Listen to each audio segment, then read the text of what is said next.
Suddenly I kept losing my account over it. I was just like, whatever.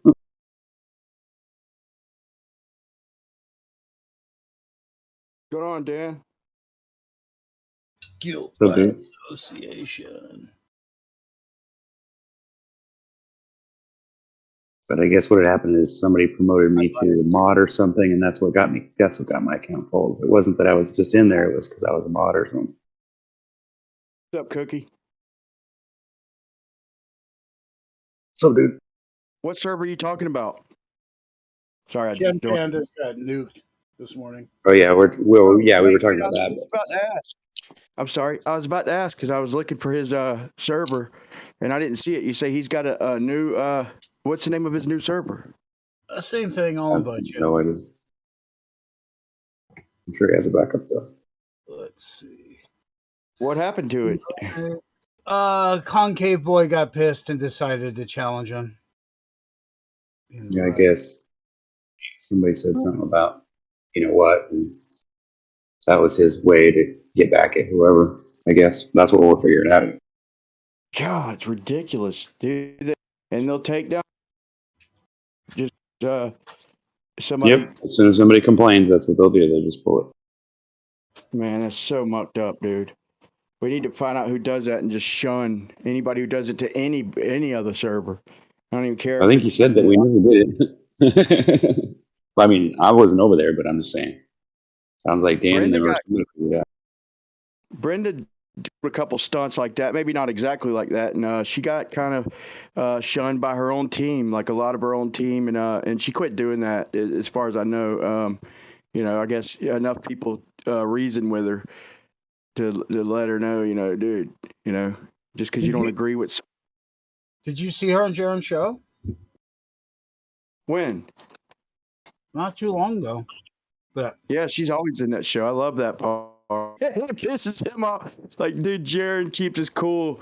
Like, you'll watch Jaron forever. I watch him debate like Aaron Ra and just listen to it. Dude, Brenda gets under his skin like nobody else can. It's so funny. She knows right what to do. It triggers him. It's funny listening to him get aggravated with her. I love that part of the show. He probably don't. I think it's entertaining as hell.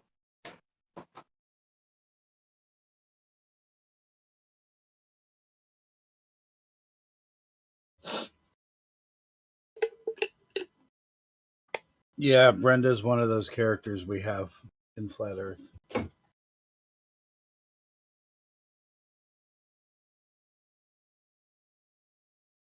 So, you know, Jaron went out and tried to do a 24-mile thing. Don't ask. If you don't know, don't ask. Because Brenda wasn't. Let's put it this way: Brenda wasn't always Brenda. How's that? Yeah, that was a ballsy attempt right there with the 24. The 24 I think I know who miles. this person is, and I don't think it's a dude. You'll get their flash probably about 30 to 50% of the time, man. But when he went out there, man, he said it was hot and shit, and it's like, man, you're right there in the thick of it, man. So it just depends on what you see out there. But I guarantee you'll see it a lot. Only one day to do it. In the end, he just called it a success because he could get 6 people to go do something. You know? That's what he did. Wow. They're going to go back here and it goes down in a month or two. Dude, when you're talking that far in, like you're not just going to see a flash with your naked eye no matter what. I don't even know. You can't even really see a laser barely with your naked eye from that distance. Huh? Dan, ain't that man? You can. You still can. The sun's fucking bright. You know, the sun looks like a star across the way. No matter what distance you're at, it's still a sun. You know? You got to be looking right at it though, man. When you got your camera, when you zoom in to try and it really narrows the link. Like people who've never used the zoom cameras, like hold on a minute, hold on.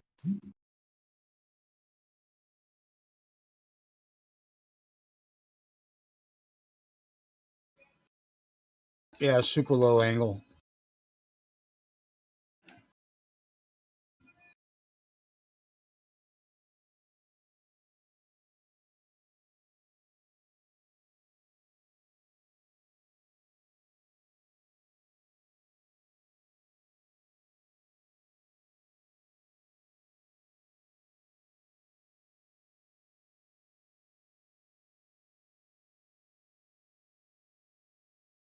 Is it me? I don't know. Is it you?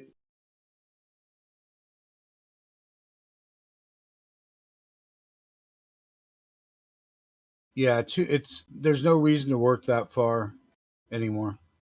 We've already done 35.5 miles. Doesn't prove anything to anyone. They don't care. You need to do 1 mile. Show the 8 inches. Put some dude's big dick down there and light it up. That'll get their attention. Yeah, something like just like that. Something fucking stupid. It's all people relate to.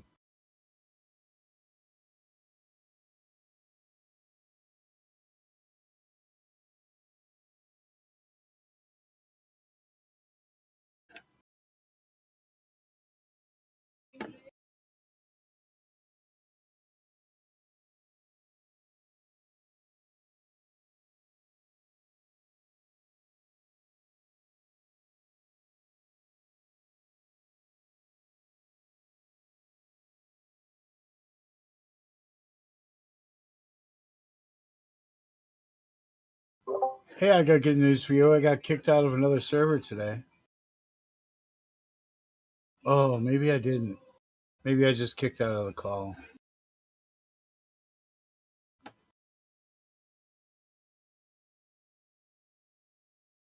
Good for you. Where? It's flat, man.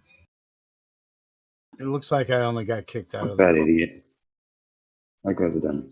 Well, I don't know if he's a dummy, but just the people he has over there are a dummy. It's a relief room, so it attracts that, people that don't feel elsewhere. And then Riggs is taking advantage of it, looking like he has so much to say, but he's just rehashing Mark Sargent's not Mark Sargent stuff. I'd stay away from Riggs if I were you. Riggs, man, we fight like cats and dogs. Cats and dogs.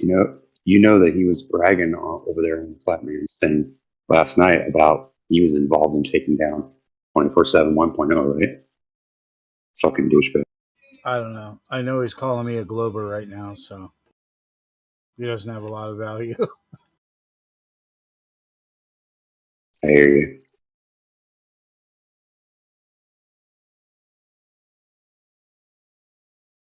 Yeah, he's sending me Mark Sargent shit from 6 years ago.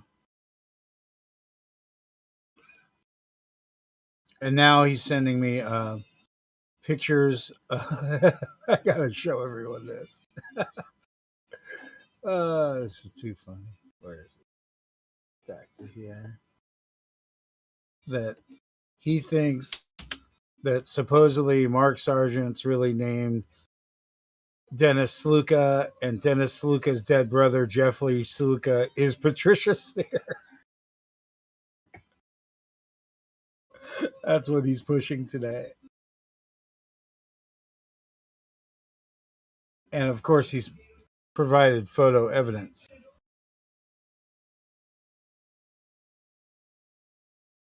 Which is really pushing the scale of weakness here.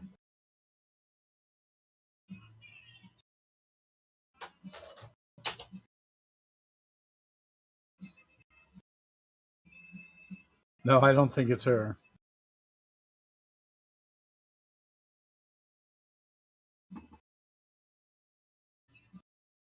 It's pretty stupid shit.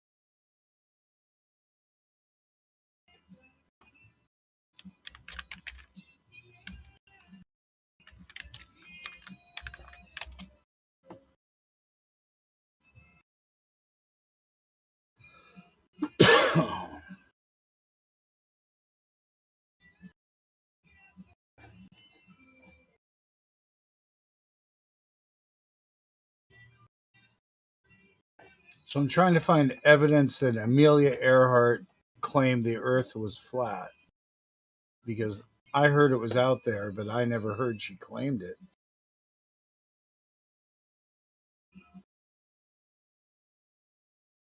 That's interesting. Maybe that's why she didn't come back from that flight.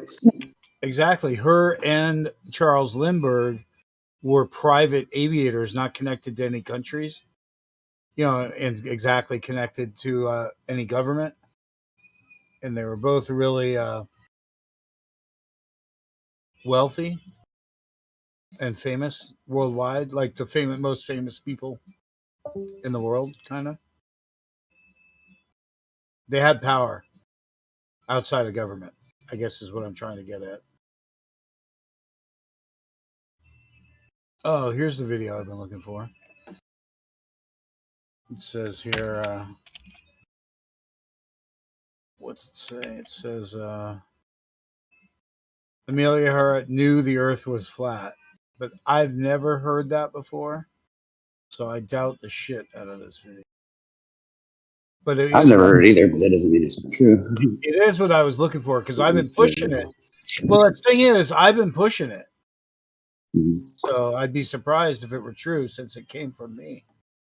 Oh. I've been pushing this and Lindbergh as being instrumental flat Earth stories. And Lindbergh's story is really complicated, too. I think both of them learned something about travel that everyone wasn't to know. That's a big ass praying mantis, bro. Oh, shit.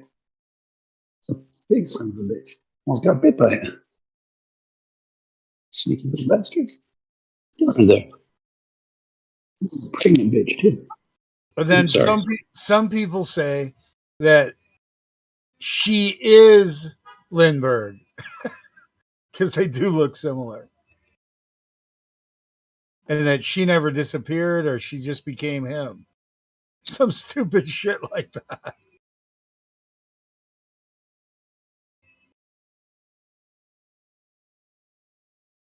That does sound pretty retarded, but who am I?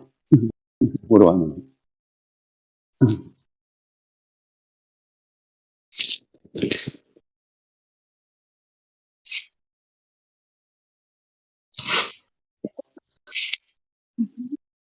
Yeah, I'm trying to find the flat Earth part of this video.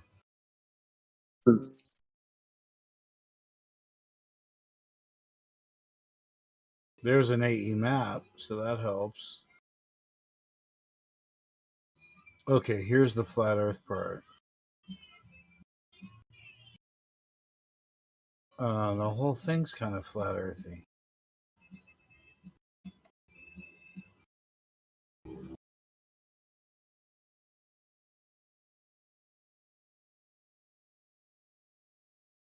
Yeah, this is going to be new. 5 years ago. Oh. Wonder why I never found this before.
All right, I'm back. Sorry about that.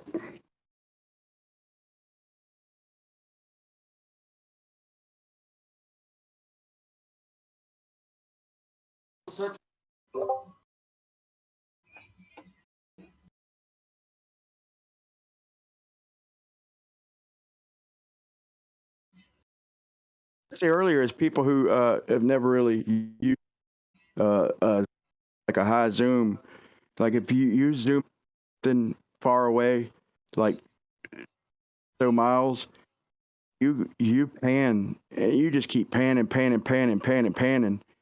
and you ain't even moved like an inch in the distance. Like it's like you could pan same thing like star or something. You barely move. You know, it's like scrolling, super scrolling forever and ever and ever, and you barely even covered anything in the distance. Uh-huh. Because You you know have what I'm talking about. a narrow Done it. you have a narrow field of view. Yeah, it's so incredibly narrow, dude. It's crazy. So to me, man, but it's surprising. Like when you first do it, it's like, damn, like it's crazy. Yeah, you're looking at like 20 miles of coastline, right? Where he was. Yeah, yeah, and it's right in front of you. So like even if you got it within a mile of where you're supposed to be, there ain't that much variation between that and 3 miles away in terms of angle. So the mirror's got the same problem on the other side, making sure that he's pointed in the right direction. Exactly, and it's got to be perfect with a mirror. Have So you seen how we do that? of a task. That was smart to try and get multiple people out there, you know, but it's still dependent. You're still, you know, at the mercy of the atmosphere. Have you seen how we target like that? Like if you line up with something behind you and then like put something out there like a fishing pole or something like a something for fishing wire or something, you know, like a tent pole, something like that. Then I you don't think you'd send people, bro, for that distance. Maybe like a tack building or something. you just put something, some kind of pole out there that's along the line behind you that you know your line is right. So when you shoot your line, eventually you figure out where your height is every time because it's marked on the pole by you mentally. Where the height. I see what I So see what you're saying. yeah, so you put it out there like 20 or 30 feet and you use it like the sight on your rifle. Use it like the whatever they call the end. Yeah, the sight. What do they call the part at the end? The end What of do they the. call what? What do they part at the end when you're sighting a rifle? What do they call that part? They're like, you know, down at the end of the barrel. Not the scope side, the other side. Is that still called the sight? Sight? I don't know. I really don't know, bro. Got me that. That's what you need when you got a laser because you can point it down in the water, and so you know where to bring it up, and you can figure where a level is because you know when you lift up off the water, you can kind of gauge it a little bit. But as far as left and right, you don't really know where you're going either. So once you get it, you kind of mark it on a pole a little bit mentally, and you go, okay, I know it's from this standing point, it's that height right there. Because it is hard to point it back out there again too. Yeah. Man, I got so many things I want to do, like experiments like that. Like, I wanted to line up, like, get a bunch of bright lights, like, put them on balloons, like, at a certain height, but then there'd be wind. I wanted to, like, put something up by the clouds because the way the clouds, like, the way we see, like, a dome around us on most days, around here anyway, it's like I wanted to, like, triangulate that because they keep talking about triangulation like worked perfect. Dude, there is no way, dude. You triangulate the clouds. You take a cloud like 3 miles high, and you might see it maybe 30 or 40 miles away. To me, that's a stretch. It's going to be on the tree line, and but you do the math, and it's like 150 miles away or something. I mean, that's just going off memory, but it's like I don't think that shit. The higher you get, the more I think that it falls off perspective. The way in it, the mathematical, just strict mathematics definition of the perspective. I think they're wrong. We could prove it, man, if we could get something high enough, like a few miles even, and spread out. I'm trying to think of a way to even do that, but man, if there was something we could do that with,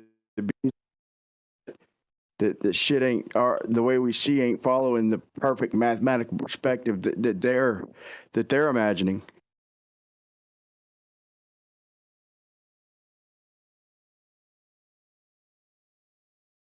I pinpointed a cloud on a straightaway, and it was a little bit above the tree line, but it was. And I drove to it, and granted, I know the cloud was moving and everything. I recorded it, but it was such a long, boring bullshit recording because I got stopped a couple times at red lights and shit. But it was a straightaway, and it was like being lenient. It was like 11 to 14 miles away to get to the clouds just above the tree line in the distance. And I'm like, dude, the math doesn't jive with that, man. I don't think.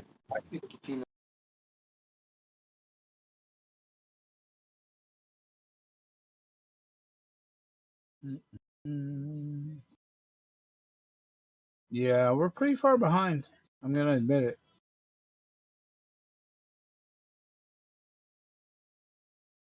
So, how far are you from where Austin is now? Do you know?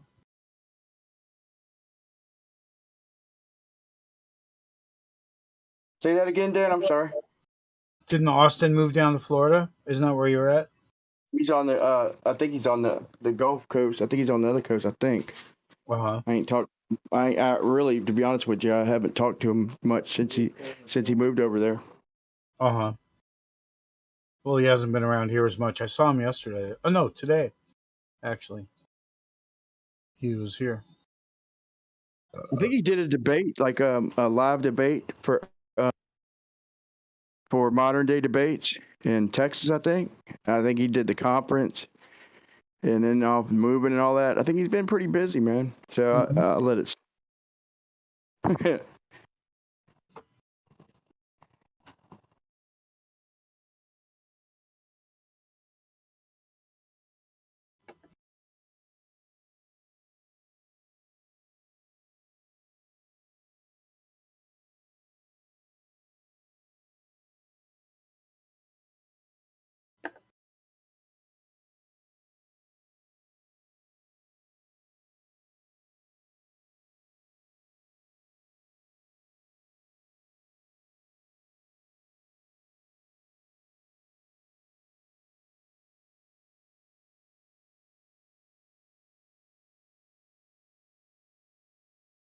Oh, I got a good room to invite you to. I didn't think of it. Take that.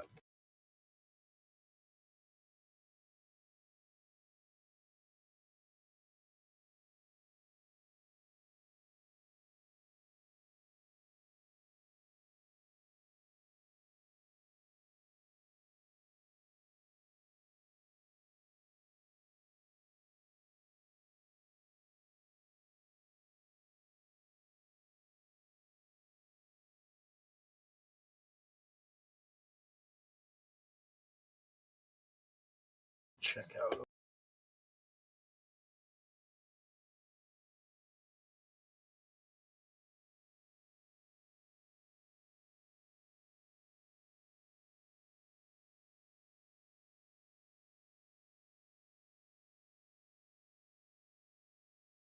And what if we was wrong, dude? How about this? What if we was wrong, and Earth is accelerating like upwards or in like a upward type of steady circle, like a big ass circle or something?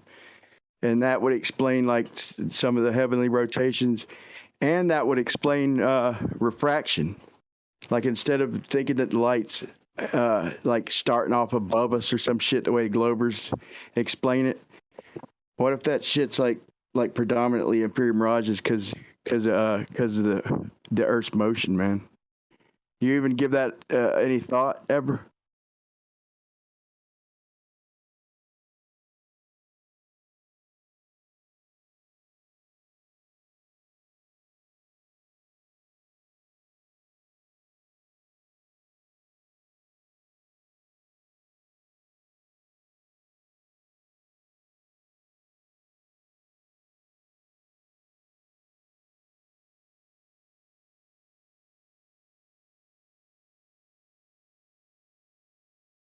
Ain't like most people, man. I like entertaining thoughts and ideas and shit. If you could show me a possibility of it, or whatever you call it, I'll entertain it, consider it, and see how it fits in with different shit. I'm all day for things like that. It doesn't necessarily mean I'm sold on it or buy into any of it, but I think I just enjoy it, man.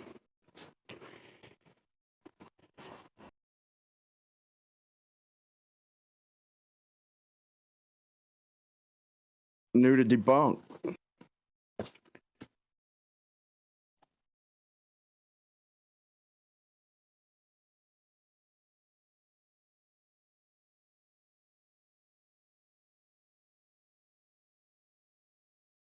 The thing about that claim is we literally could, if it were true, we could literally pinpoint the speed by accelerating downwards and seeing what speed the shit capped off like. I'm gonna have a hard time explaining this, but it wouldn't be that difficult to prove, so it shouldn't be that difficult to disprove. With a little effort, we could prove it or disprove it or narrow it down anyway.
was good.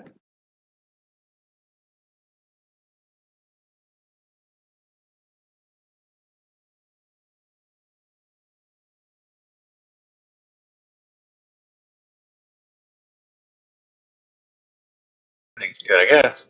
What's up?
Are you guys ready? We're doing a 6-hour Coriolis presentation right now.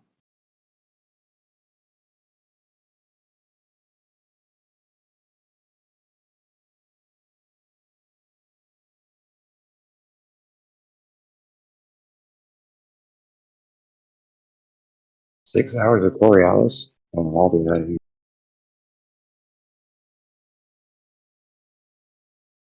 Bro, I got the dopest plane argument out, dude.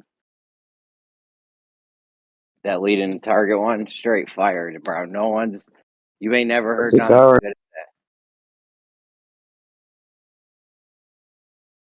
Well, go on, tell me about it. I'm cool. Whatever.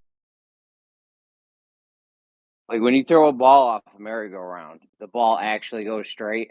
It just appears to deviate when you're spinning on the merry-go-round. The same thing, that's the same thing on Earth, Coriolis effect. The thing's actually going in a straight line, but you're on the Earth spinning, so it appears to deviate. Right? You with me so far? Yeah. So that baseball that you threw off the merry-go-round, if you were to trace its path on the merry-go-round, that shit would curve left to right, depending on which way the merry-go-round is spinning or whatever. But so that being the case, if you were to just shoot the plane, like if we shoot a ballistic on Earth, it does the same thing. It's the same thing for a ballistic. You shoot the ballistic goes in a straight line, which is the shortest path something can travel, is that straight line. It's not perfectly straight, it's arcing over the globe, they say, or whatever. Plus it has parabolic drop. It's not important. The important point is when you shoot the ballistic on Earth, it's not curving left to right. It just goes in a straight line. It appears to curve left to right because you're on Earth, but it's actually, the thing itself is actually going in a straight line, which is the shortest path you can take. Now, when they fly planes, they say they're flying in the shortest path, except they're not doing what the ballistic does. They're chasing the target the whole time. The airport they're going to land at, they constantly adjust to turn for it. So they're not doing the same thing a ballistic does. But if they wanted to fly the shortest path, they would be doing the exact same thing a ballistic does, which is leading the target. You shoot the ballistic where the thing's going to be by the time the ballistic gets there. Did I lose you?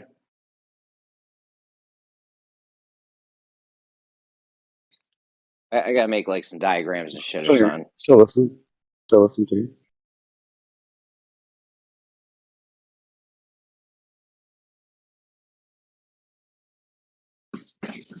Well, the claim is they're flying the shortest distance on a globe in planes, and that traces out a great circle route on the ground. But the ballistic, when the ballistic flies the shortest path it can, that doesn't trace out a great circle route. It can't. It never will. So they got some kind of thing going on where they're either lying to us or Earth's not rotating. What do you think?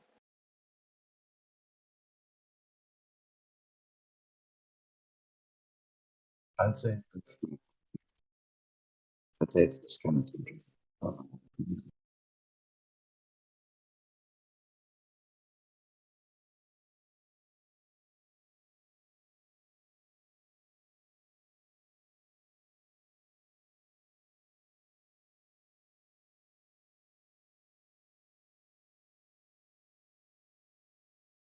The only kind of thing that I know of that causes any kind of thing to stray is like when it's firing ballistics. Like a bullet, that's what you call rifling. The rifle makes the bullet spin, so it tends to lean to the right or the left, depending on how the barrel is cut. You know what I'm saying? As far as I know, that's the only type of thing that anybody counters any kind of coordinates on order. That's not Coriolis, but you know what I'm saying. That's the only thing I know of that anybody would count for firing bullets, except for wind and neutral stuff.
All right, I'll just make it real quick because I don't want to, spend like an hour on this.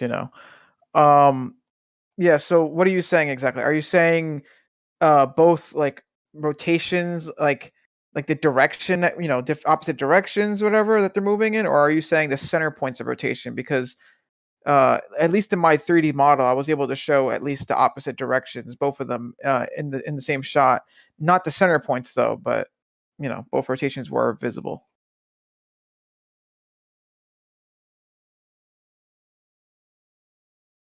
Hello.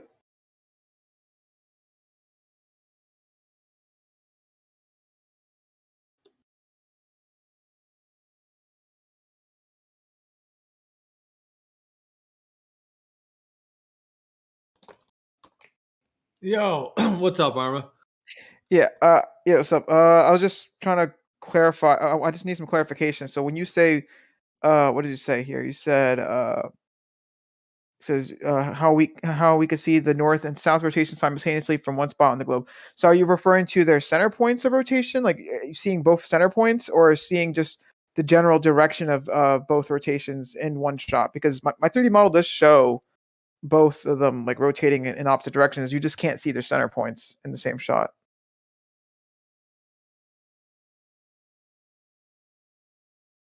At least in my 3D model anyway. Because if you watch it, you do see like once if it's a little tough to see though. But if you position the camera like sort of facing the between the two poles, you do sort of see them diverging in different directions, whatever. Or I guess it would be converging since it's rotating in the way that. But yeah.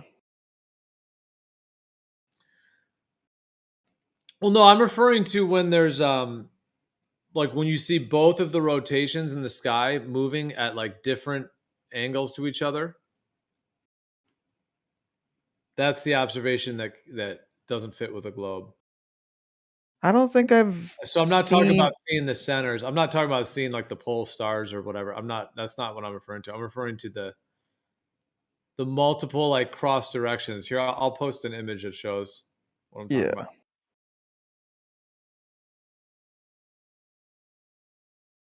Yeah, because I just need a little bit of clarification on that. Okay, yeah. Yeah, okay, yeah. This from the looks of it, this looks to be that looks to be wide angle. If that's wide angled, then that for the most part that should be possible. Let me actually pull up. I actually did a render of this a while back, like a long while back, in fact. If I could just find it. But yeah, when you have wide angled, you end up getting obviously more of the celestial sphere like rotation, right? Like if if you have it, let's say yeah, see that thing I just posted? That sort of shows like a celestial sphere. Because whether you think the ground is curving and the stars go under the ground is kind of not relevant. At the end of the day, you're just plotting these over a surface of some sort. Whether you assume that surface curved or not, or whether you assume the stars go under the globe and come back around, really doesn't matter. Because at the end of the day, especially with the model you made as well, you just have a foundation, and then you just have basically this hemispherical movement of the field above you. All right. So like how do you even know in your model that you're modeling that quote unquote on a sphere versus just what I just described right there? Because all you can ever see is that hemispherical. And just like in that last one I posted, I mean, I think that one's trying to kind of give like an explanation of the dome for the stars for that, but I'm not even really even saying that part of it directly. I'm just saying just that basic structure, because that's kind of what your model shows, is like how they're just moving over that surface you have on the layer. Right. I mean, I'm not like really like right now I'm not really arguing. I mean, I was earlier arguing against the whole, star trails on the flat earth, but at this point I'm just sort of defending the globe right now because you did make the argument that you can't get both rotations on a globe, in the sky like that. But I do think at least the picture that you sent like the really like a really cool, like beautiful shot of like what is it, like a mountain, whatever, and like a nice like sunset with like stars, whatever. That basically the picture you sent at 44 minutes after the hour or whatever. That should be that should be possible on the globe Earth, so long as you have like a wide angle lens. Let me see if I can replicate that real fast. I just want to see if I can replicate that using, let me see, equirectangular. Let me try that. Yeah, let me try this real fast. Wait, how do I See this right here? You see this? Yeah. Okay, so this is just showing like it doesn't even matter what model. Let's just remove any model. It doesn't even matter. You basically have like that celestial sphere, but if you have like a planar surface through the center of it, which is kind of how this shows it, that's showing how when they're in the north, that's on the left one. It says 20 degrees north in Hawaii. And then the one says equator, so 0 degrees at the equator, celestial sphere at the equator. And then there's the one that is 20 degrees south as well on the right there. So the thing is like if it was actually on a globe, if you were in the north part of the globe or at the equator or at the south part, because of the way you're spinning through space, basically, at the end of the day, the way you're moving through space, that star field would correlate with how you're moving through space on a sphere. Meaning that if you're in the north, yes, you would get those north trails, as it were, in that thing. If you're at the equator, you would get, kind of that more of a straight line, as it were. And then if you're in the south, like I agree with that as a basic description, because I do think the sky has like certain spherical geometry to it as well. That's why it's referred to as a celestial sphere. So, but anyways, what I'm saying is that in that thing I just posted, like what I'm saying is that on a globe, if it was the case on the globe, if you're in the northern hemisphere, then you're going to, because you're on that section of the globe, that's going to make the stars rotate in that fashion. Whereas if you're at the equator, you're making more of a straight line. So that's why the stars are going to reflect that. And then if you're in the south, it's going to make the other shape. But the reason it makes the shape on a globe between the north and the equator and the south, the reason it makes those shapes is because you're on a different part of the ball. However, what we do see on Earth is when you can see the two vortex fields that are intersecting in a way where they're both rotating simultaneously. So what I'm saying is that on a globe, you're only going to get one or the other depending on your position on the globe. However, so therefore you wouldn't be able to be in one position and see the multiple rotations like that. That shows that actually it's something in the sky field that's doing that.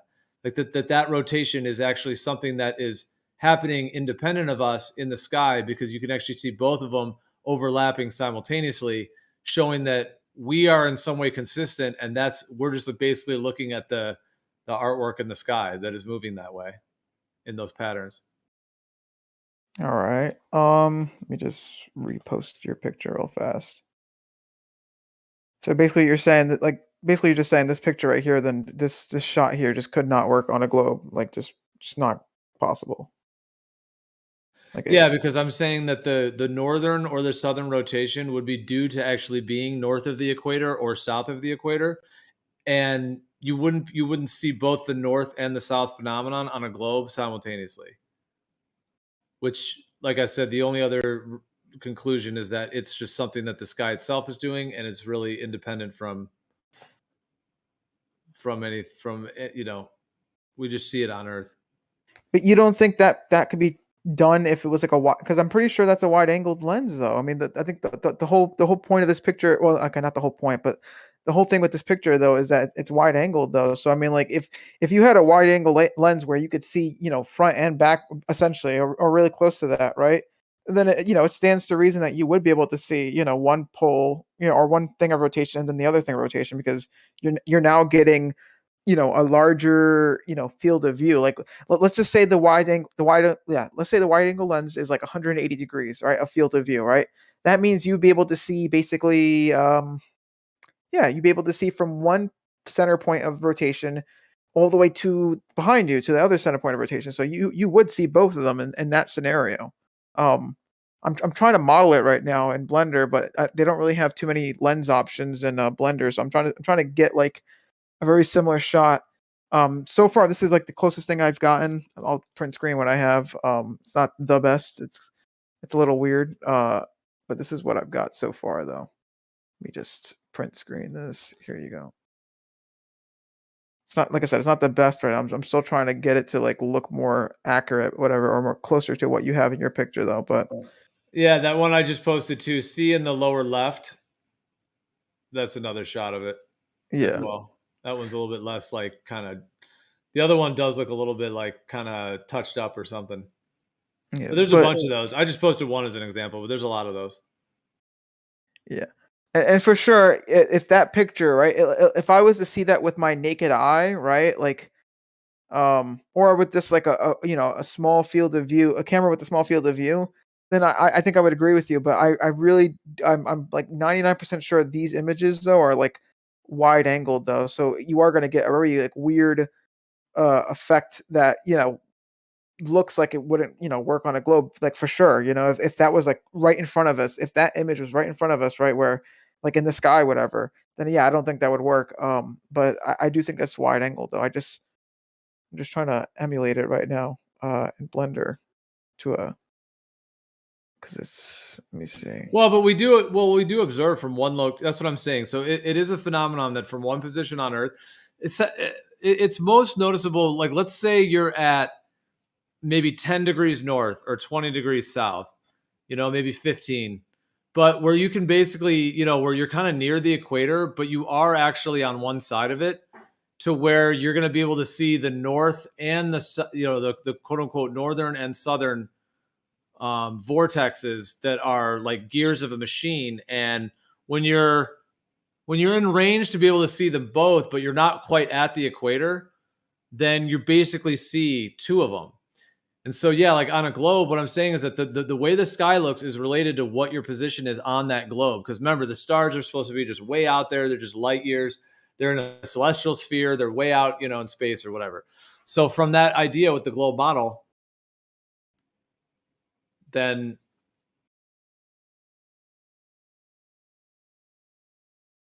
it would stand to reason that if the stars are that far away, then if you're on a ball, the reason that the stars would be doing star trails is because you're on a ball that's spinning.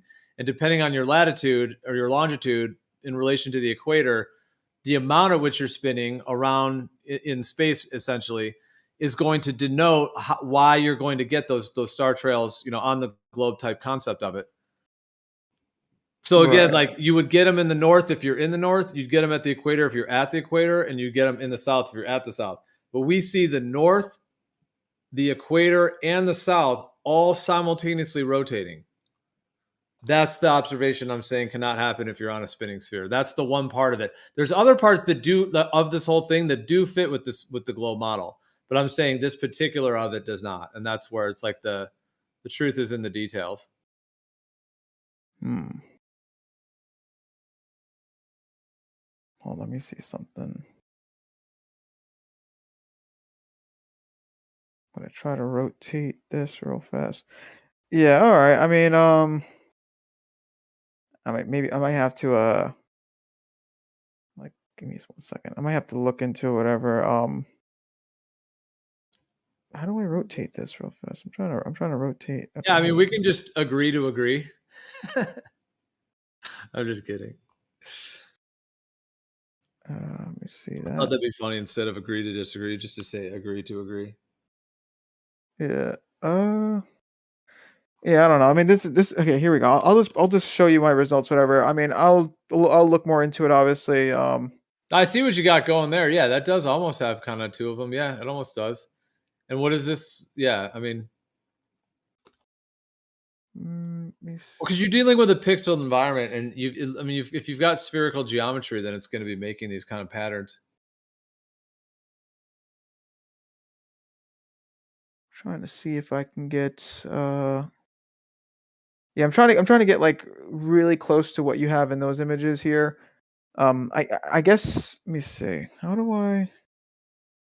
Because like okay, in Blender you have a few different options. You have like equirectangular You have equirectangular cube map face. Not exactly sure what that is. You have fisheye. You have mirror ball. You have fisheye equidistant. Like there's a few of these which are pretty cool. But you can basically mess around with the render setting. You know, the type of lens you're using. And I'm really trying to get like a, you know, as close as I can to your image. That way I can at least say, you know, I've got something to show, but you know, I can't find anything too close. I mean, that's kind of close. Hold on, let me zoom out on that. Although, there's the mirror ball. That one isn't good. That one's better. Try that. Let me try that. Yeah. Okay. So I mean, the the mirror. thing is, like, what it looks like you're making is more like a tunnel, you know, where there's like kind of a vortex at either side of it, almost like a hemispherical tunnel. Because yeah, I mean, when you talk about that actual software, like, what is it actually doing? Like, is that supposed to be putting you on a ball, or is it more just like mapping kind of the spherical shape of things above you? Well, in this specific thing, I do have it on a ball right now, but that doesn't really matter too much. What the main thing is that you're in like a celestial sphere. The idea is that yeah, it has like these sort of rings around it, right? Just so you could see, like, you know, like imagine if if you took the celestial sphere, or if you took the sky, and you let it spin for a full, you know, 24 hours, right? And it was always nighttime. Then you would have sort of like these stripes, you know, that go around and around, right? That's sort of what these stripes are in this picture here. It's basically if you just complete the star trail fully all the way. And Yeah. so so these images, they look a little wonky, but the idea is that I have the field of view, you know, like the angle, like how much you can see, you know, left to right. I have that increased, so it looks a bit warpy, you know, it looks a bit weird, whatever. But I'm really trying to emulate what you have in your pictures, where you're seeing both, or for the most part, close to both rotations, basically. And the way, yeah, once again, the way you would do that is to increase the field of view. I'm trying to do it. I'm trying to make it seem. Hold on. You see that one I just posted? How it's just that basic little diagram, and it's sort of, it's trying to say like those are the two pole stars, and then you have that kind of general pattern, like that magnetic field pattern. Yeah. Okay, so I'm just gonna say, so if this effect was caused because we were on a globe, what I'm saying is that if you're in the north, then you're gonna see the north one. If you're at the equator, you're gonna see the straight line one, and if you're in the south, you're gonna see the south one. There wouldn't be any reason why, if you're in the south, you're going to see a northern rotation. You're only on a globe, you're only getting the northern rotation if you're in the north. You can't get that. You can't get the north one from the south, and vice versa. But if you were to plot yourself on that last one I just posted, like on that center line there, if you were to just imagine, like, go a little offset to that, like a little to the right, you would then, you know, if they're actually making these two rotations in the sky above a stationary planar type surface, if they actually are making those, then it would make sense that you would see both. Because if you're a little bit off center, you would see the north and the south actual rotation simultaneously. So do you see how it's different, where if it's on a fixed plane, how that actually does fit, that we'd see both, whereas on the globe, you actually have to be on the north or the south. You wouldn't see them simultaneously on a globe. I mean, you know, I see what you're getting at for the flat side. I still disagree with your globe you know, like claim that you wouldn't see, because like from, at least from what I've seen from my model, when you're standing at the equator, you know, like, yeah, sure, if you look straight ahead, yeah, you're going to see a straight line. That's fair enough, right? If you look straight ahead, you're going to see like a straight line. But if you look to your right, obviously you have, you know, the South Pole maybe, or whatever, or the North Pole, whatever. And if you look to your left, you're going to have the other one, right? And so naturally, you would see those sort of like, you know, kind of merge, or not merge, but sort of like blend into like that straight line star path that you're kind of referring to. Like when you're at the equator or whatever, you would see like the straight line thing. I imagine you would see hold on, yeah, I imagine you would see both, whatever. I mean, I don't know. I mean, maybe I'm not doing a good job explaining whatever. Like, because I think I have it shown in the video. I don't know. Um, Let me see. Yeah, because I feel like. Wait, you've seen my video, right? Did you see it? The one I posted. What was it? Yeah, I Pretty think I soon. needed to. Yeah, I'm scrolling back up to it. I think I gotta download it and make it larger. Or no, I can make it full screen here, I guess. It was too small. I needed. Oh, there we go. Yeah, because I mean, like you do see the straight line thing that you're talking about, but as you look away from it, though, in either direction, left or right, you start to see them curving in their, curving towards the poles, basically, or the center point of rotations, whatever. You start to see them curve that in those opposite direction. Let me see. Yeah, you start to see them curve, kind of like the Atari symbol, but like upside down, basically. Like those Yeah, I mean, lines. it's magnetic. It's the magnetic field lines. Yeah, that's how magnetic fields. It's essentially like being in the center of a toroidal vortex. That's what a toroid is. It's like a vortex that surrounds the charged area or matter, if it's in the case of like charged matter, as it were. Yeah. But yeah, I mean, it's a universal type pattern. But the thing is that I mean, okay, this animation I'm looking at, I mean, I don't know exactly what all is going on here, but I mean, you have the thing in the sky moving, like the globe layer is like just kind of still. So I mean, like, other than the fact that you made the like globe layer curved, like what does it have to do with the globe? Because like, how do you know this is not just being mapped over a, because it's just two layers. The one of them is just like a graph, kind of a blue, like a cut in blue thing, and then the things that you have on this animation in the sky are the things that are actually moving.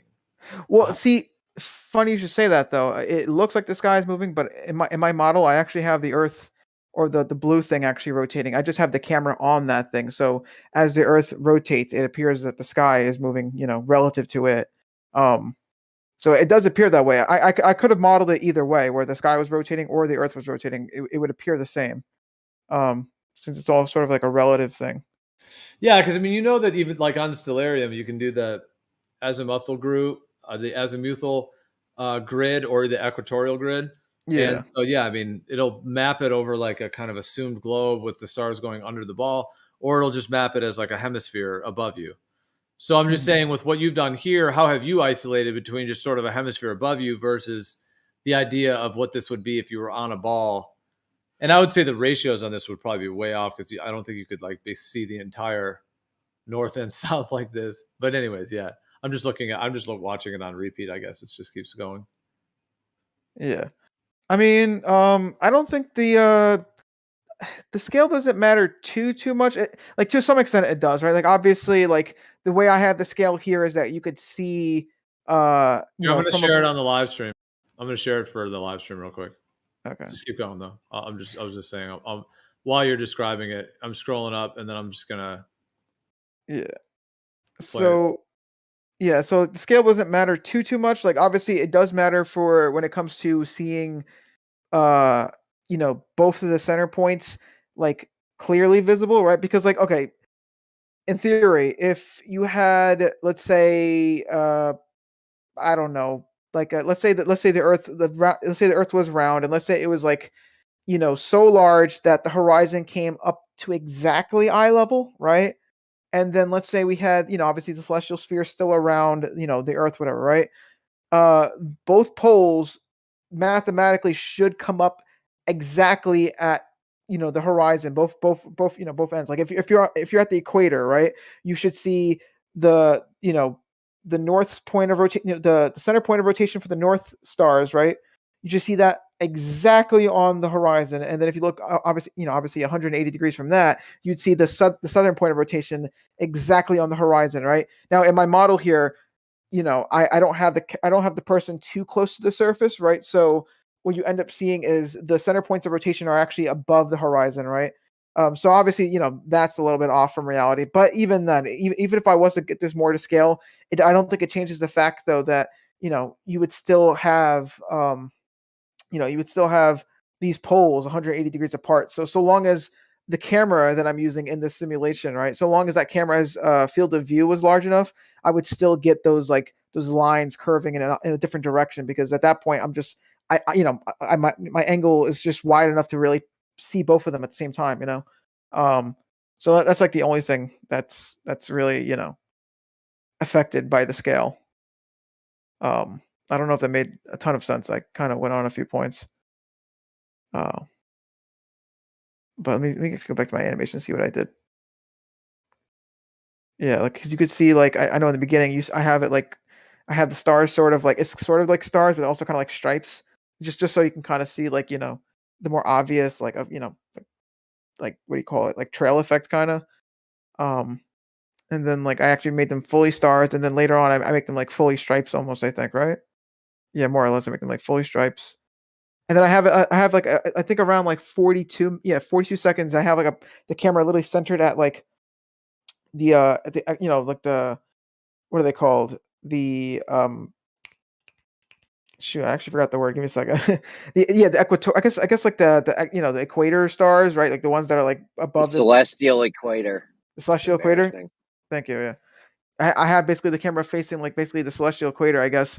And you could see sort of like the line sort of like diverging or whatever. So like I don't think the field of view of that camera is too wide either. Like realistically, so long. I think Jeremy actually, not to bring him into this conversation, but even I think me, Jeremy, and a few others like months back have talked about this. Still, like so long as your camera has a field of view, you will naturally pick up these diverging sort of like lines because that's just the fact that you have a different angle. You have two different angles, or two different. Yeah, you're just naturally going to pick up two parts of the sky basically, or multiple parts of the sky. I don't know. I'm not really making this clear, but yeah. Let me see. But yeah, I don't know. I mean, like I said, maybe I'll just maybe I'll look in just a little bit more just to see like because I think I could probably do a better job, arguing my point. Maybe if I like knew like what exact lens or camera was used for that image that you sent, Geo, or if maybe if I actually got like a closer projection. The closest I got was like this image. I'll just repost it real fast, not to spam or anything, but like that's Well, sort of there's the a lot of closest. others of those too. The ones like the one I posted. There's a lot of them. Yeah, the closest I can get to like one of them that you posted was like this one right here which is pretty close, I'd say. You got the little like the little circle up top, and then you can see to the bottom left, you can see that there's like another like circle sort of forming. So that's kind of close. Let me see what projection did I use for that. Yeah, that's cool. Yeah, that looks pretty. I mean, it's not quite the right like proportions exactly, but yeah, that's kind of along the lines. Yeah, this one was. I think this one was like a fisheye. Yeah, this one was a fisheye. But I mean, with these graphics, like, I mean, the white lines are actually curving. So I'm just saying, like, it kind of starts to break down at some level because, I mean, if you have like a room and you put curves, some kind of curved pathways on the ceiling, then you actually have that. But if you're trying to claim that's happening from a globe, but then the actual graphics themselves are curved lines, you know what I'm saying? Like it's like, how are you really validating that it is actually a perspective on a globe versus just the pixels are actually in curved lines, which they are, if that makes sense. Yeah, it's just maybe that's a subtlety or that's like a nuance in terms of the validity of just being able to, in the modeling in general, because it's basically two layers. Like you have kind of like a curved little lower level, but I mean, who's to say that's really like a sphere and it's actually modeling the sphere versus, just having that second layer, which is, just like having the sky above whatever is up there. Well, I mean, yeah. So you are technically right? Because I did say that in my model it is like a celestial sphere. I actually have like a legitimate sphere, and there are basically just stripes on the sphere. Like if you were to look at the sphere right from I guess the outside, right, for the sake of simplicity, you would sort of just see like sort of like a black and white striped sphere. Stripes going horizontally. And then if you looked at it from the top, you would just see like sort of circles, right? Because at the end of the day, they're just like circles, going around the sphere, and they're getting smaller and smaller until they get to like the pole, whatever. But those stripes are supposed to represent the paths the star takes, in the sky, right? Because obviously, if you're on a ball Earth and the ball Earth is rotating, right? The stars around you in the ball Earth model, right? They're effectively infinitely far away, right? In a way, we could treat that as like a sphere around us, like an effectively infinitely far sphere or effectively infinitely large sphere around us. And so if you were to rotate in that sphere, right, those stars would obviously, they would move, right, and they would take a path, that path would be circular. And basically that's what I'm doing with this model here is I'm basically just setting those, those stripes are basically just like pads.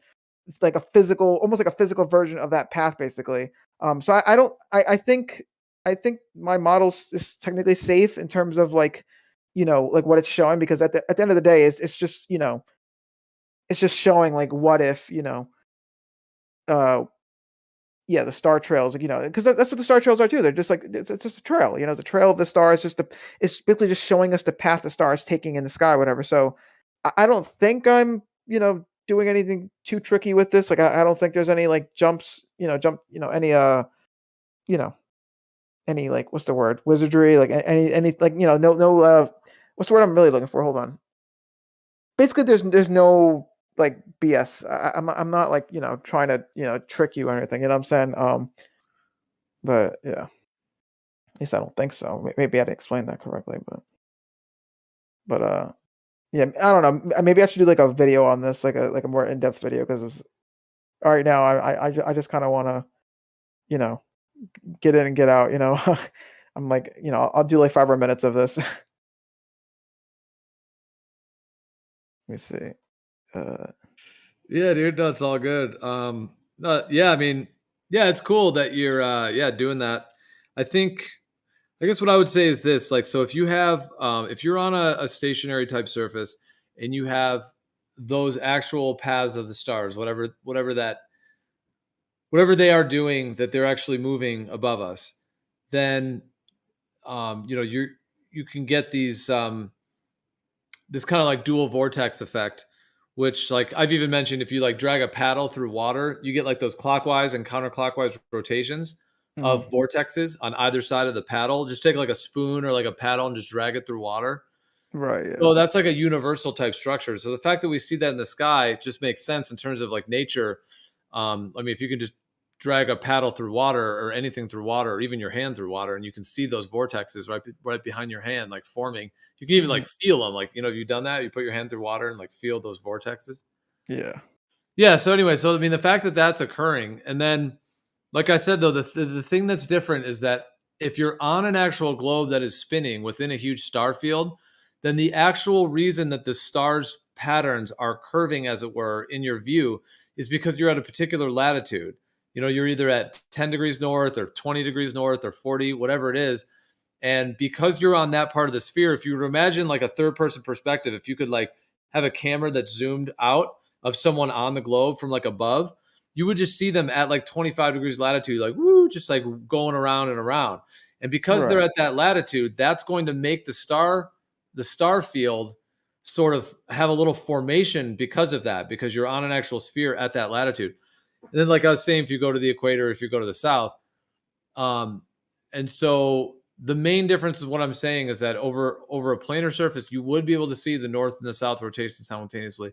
But again, on a globe, because the north or south rotation is defined by the fact that you're on the globe at the north or the equator or the south.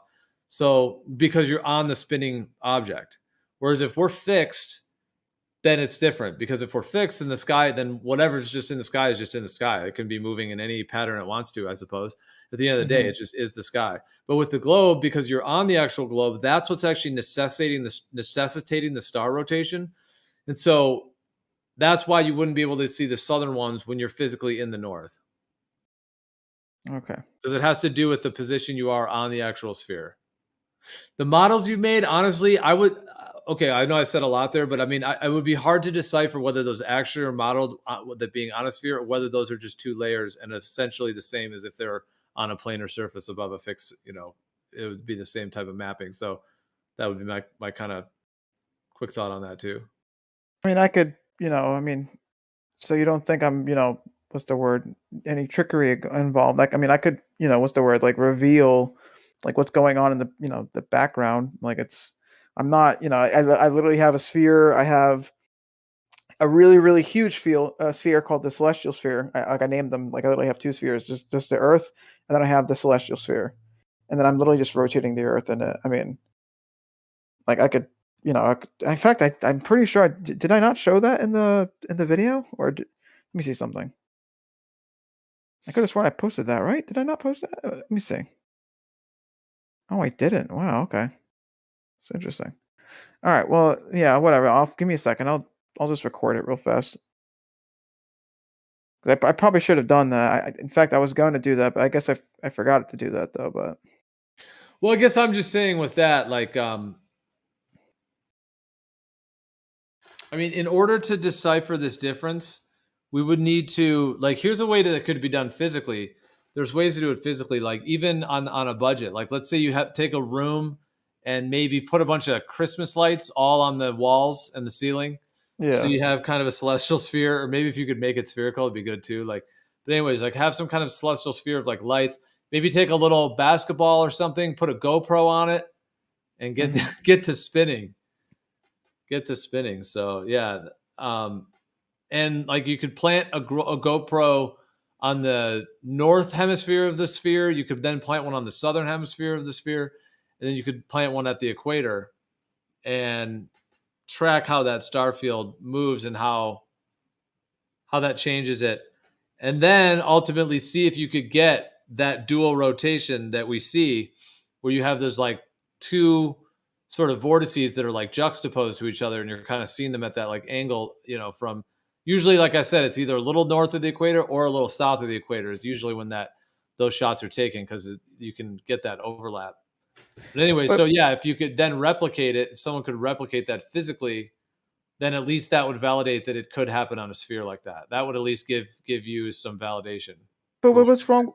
But what's wrong with my 3D model though? I mean, besides that, it's like a program, whatever. I don't see what's wrong with the 3D model that I did. I mean, are you saying it's not like valid because it's not reality or something, or? Well, I didn't really say it was or wasn't valid. I think one of the things I did say about it, I just was saying that when you're dealing with something like this in a computer program with code that ultimately, to really know exactly how it's working, the physics here. But because what I'm seeing is like two layers. I'm seeing basically just like a blue kind of sphere, like a graphical, like, sort of cutout of a sphere, basically, or of a Mhm. curve, I should say. It doesn't even really look like a sphere. It kind of just looks like a curved hump. Right. And then there's the upper layer, the layer above. And like what you have going here, like this could happen over a planar surface as well. So like what denotes this, and what I'm seeing in the image, the actual pixels that are moving are the actual stars or whatever. They are moving, which of course, that's what I think is the case. The stars are moving, we're stationary. So what I'm Right. saying is that like in this kind of footage, it's like the hump thing of the sphere looks stationary, and then all this other stuff is moving. So, anyways, I was just saying like we'd have to try to figure out, like, to decipher what the actual geometry is that the software is using, and so on, to really be able to Well, replicate a well, sphere, I guess, in that way. okay. Well, okay, yeah. I mean, I know we talked about this already. It does look like, yeah, the stars are rotating, and once again, I could have programmed it that way too. It would make a difference because it's all like relative visually anyway. But I do have the sphere rotating in this program. I have it rotating. I have the camera on it. The camera is rotating with the sphere, and so it makes the sky look like it's rotating instead. But I mean, what was I gonna say? Like, I don't really see like why. Okay, well, then maybe I don't fully understand how the camera angle thing plays into it. Maybe you know that more because you've worked with this software. So if you're saying it's a different, yeah, okay, then maybe I'd have to see more on that if I were to comment further. But yeah, go ahead. Yeah. Let me see also real fast if I can. Okay, never mind. But yeah, I mean, point is, yeah, I mean, I don't. You Because see what I here's. mean, though, that the star trails are connected to where you are on the sphere. That's why, meaning, because if you're at the equator, what are the star trails at the equator versus, 10 degrees, 20, 30, 40, 50? Like, do you agree that the star trails are actually matched to the latitude and therefore are in a sense like correlated directly with the position on the sphere? Do you agree with that part of it? I agree that the G, like, okay, the stars that line up with your GP, right? Like, okay, so let's say for example you're at the equator, right? And you have, like what Jeremy called it, what was it, the equatorial celestial equatorial celestial thingy, right? Stars. Celestial Those equator? there you go, celestial equator, right? Those stars, right? I'll agree that those will basically be straight, right? That makes sense. That'll line up, 1-to-1. But when it comes to like the other stars that are off from that, like that are off from the celestial equator, like nothing tells me, at least intuitively, it doesn't. Okay, yeah, it's both intuitively and both what I've seen, the math and what I've modeled out. Nothing tells me that it should like line up with the like your latitude or whatever.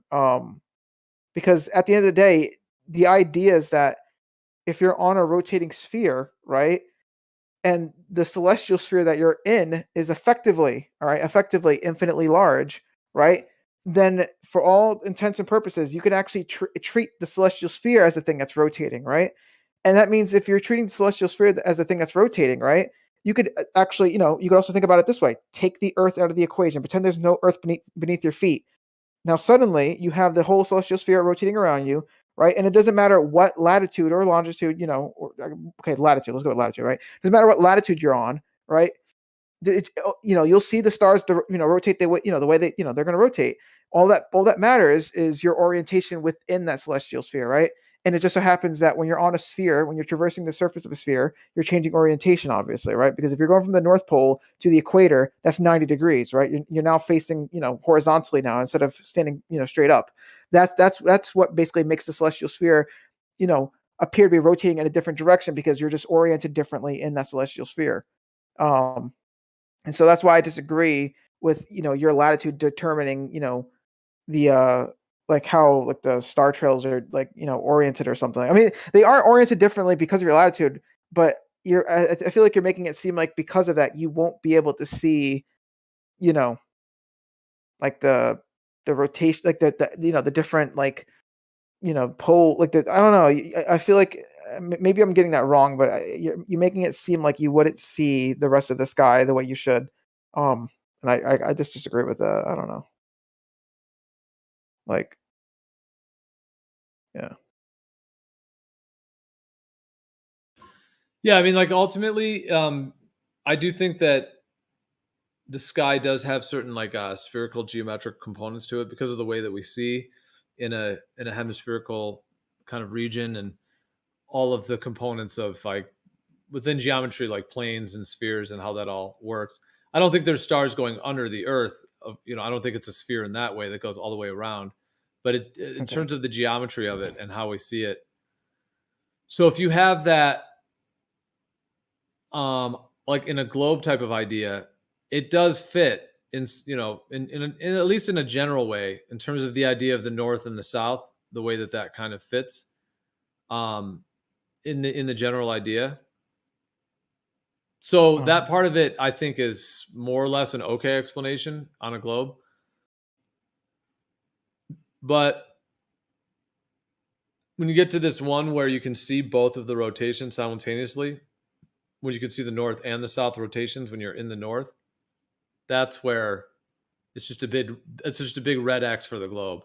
Like there is no valid explanation as to how that could work on a globe. Well, okay. Okay, so because once again, I brought up that point earlier when I was saying, like, if you're rotating the Earth in a celestial sphere, you could treat it as the celestial sphere rotating around you, right? So let's say we're in a room, right? Like you were saying, like lights, all around and whatnot. But let's say we're in that room, right? And let's say, we start rotating, right? One way, right? Now, as you're rotating, you can move your eyes up and down, right? And you could see, like, okay, if you look up, or if you move your head up too, if you look up, right, you're gonna see, okay, hey, there's this, there's like the light spinning above me, right? And if you look down, there's the light spinning below me, right? And obviously, if you look in the middle, you'll see the lights, moving straight across, right? But if if you could see enough of the room, right, or if you could see if your field of view is large enough, right, let's say you look, halfway between, the middle and let's say directly above you. So like sort of let's say you're looking at like a 45-degree angle, right? Now you're sort of seeing the stars above you rotating, right? And you're also sort of seeing the stars at the quote unquote equator, or the celestial equator. You're also seeing those moving sort of straight as well. You're gonna see a sort of like a gradient between the really curved path and the straighter path that you see at the celestial equator, right? Now, what was the point I was going to make actually? I guess the point I'm trying to get at is, yeah, you have to treat it as that. You have to treat it as the celestial sphere is rotating around the globe Earth, right? Because if you treat it that way, right, then it doesn't matter, like your latitude on the Earth, right? Like your latitude on the Earth only determines the celestial sphere's orientation relative to you. That's all it really does. So if you're 45 degrees, let's say you're 45 degrees latitude, right, on the globe Earth, right? Then the celestial sphere is going to be tilted 45 degrees relative to you. That's about it. That's all it really does. And so with that being said, knowing that it's only tilted 45 degrees, you're still going to see the stars the way they rotate. No matter where you are, they're going to rotate the same way. It's just, maybe you have an Earth in the way, so you don't see the rest of them. But if you were to take that Earth out, you would just see a giant sphere rotating around you. That's it. That's why I personally disagree with being not being able to see both poles at the equator or whatever, or not being able to see that that rotation or that divergence or whatever. Like from everything is telling me, no, you should see both of that. You should see both star trails basically. And maybe it's just a difference in our understanding of how it works. I don't want to go into this too much. You know what I'm saying? Like I don't want to have like a 2-hour call, talk about this. I think maybe in like 5-10 minutes we can sort of just agree to disagree. But that's just how I see it. Oh no, this could be a 6-hour marathon right now. We're going 6 hours straight on just this topic. No, but well, dude, okay, you said a lot there. So I will say, okay, there was a lot. Yeah, that was a bit of overload, but it's all right. I'll see if I can catch up. So you said something very key in that, where you were saying that even though it's the globe and we're on the globe and the celestial sphere is, essentially stationary out there, you're saying that, but actually you got to just think of it as local stars that are like going around, that are moving around a sphere. Like the stars are moving around a sphere. And you were saying, well, yeah, they're kind of just interchangeable. We need to use that, one for the other. But that's actually at the crux of it, because what that's showing is that you're trying to use the one where the stars are moving, you know what I mean, versus the Earth is moving. But it's very key that the difference in the globe model is that it's the only reason the stars are moving is because the Earth itself is moving. So you can, you know what I mean? You were kind of trying to grab from it and be like, well, you got to kind of, you were saying this, you're like, you got to kind of think of it as the stars are moving around a globe, but that's the whole point, is that it then inverts that. And so you're kind of trying to, like, I guess, what do they say? Like, eat, have your cake and eat it too. I don't even like that statement, but you know what I mean? You're kind of trying to be like, well, can we use the thing where the stars are moving, but then we're just kind of link it to this model? You see what I'm saying? Whereas if you took the whole model for what it was, that the globe is moving, and it then necessitates the thing I'm talking about, where the difference between the star trails, when you're in the north part of a sphere, at the equator part of a sphere, or at the southern part of a sphere, because that is what's different when you're on an actual object that's rotating. And that object is spherical, and you're on a particular latitude of that said sphere. Meaning, of course, when you get all the way to the North Pole on the globe model, the stars look very different than they do at 50 degrees, very different at 30, all the way to the equator. And it's because you're on that sphere as to why those star trails look different, because the stars are just way out there. You're on the sphere that's rotating. So what I'm saying is that I don't think you can really just adapt from the one where the stars are moving, because the fact that it has to be that we're on the object that's moving for the globe model, and then it runs into that problem. Okay. Well, okay. Humor this for me, right? Let's say we're at the equator, right? Because I think this is a good way to actually picture it now. Let's say we're at the equator, right? And we have obviously the celestial, what was it called again? I keep forgetting the name of it. The celestial equator, is that what it's called? The celestial equator. Let's say you have those stars there, and let's say once again we see to our right. Okay, let's say we see to our right the Polaris. All right, it's like right at the horizon. All right, and then to our left we see what appears to be for the sake of flat Earth, right? Let's say we see but okay, never mind. Actually, point is, we're assuming a globe Earth model for now. Okay, so assuming a globe Earth model, we're at the equator. We see the North Pole, star Polaris at the at the horizon on one side, right, to our right, and to our left we see the center point of rotation of the southern stars to our left, right? Now I want you to imagine this, right? Imagine we lay down, right, with our head facing Polaris and our feet facing the southern point of rotation, right?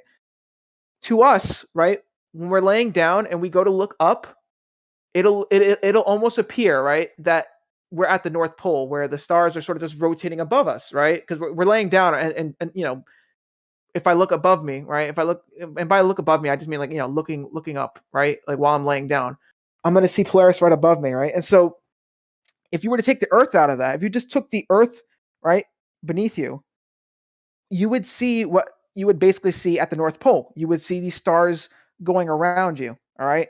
And that's why I was saying, you have to kind of treat it as the celestial sphere rotating around you, right? Because in a way, you could treat it, they're essentially the same thing though. But you could picture that though, right, Gio? Like if you're laying down at the equator and you had your head facing Polaris, if you were to lean back, like look back, like really look up, while you're laying down, and you took the Earth out, it would look like Polaris was above you. It would look like you're at the North Pole. Do you agree with that? Or do you kind of see that? Do you kind of understand that? Can you picture that? Well, yeah, but see, that's the thing. So like in like a stationary planar type of a system, you could have a celestial sphere that is part of the celestial sphere of basically how we see the sky field at any place on Earth. And so and that thing actually is moving, and that fits in terms of the observations.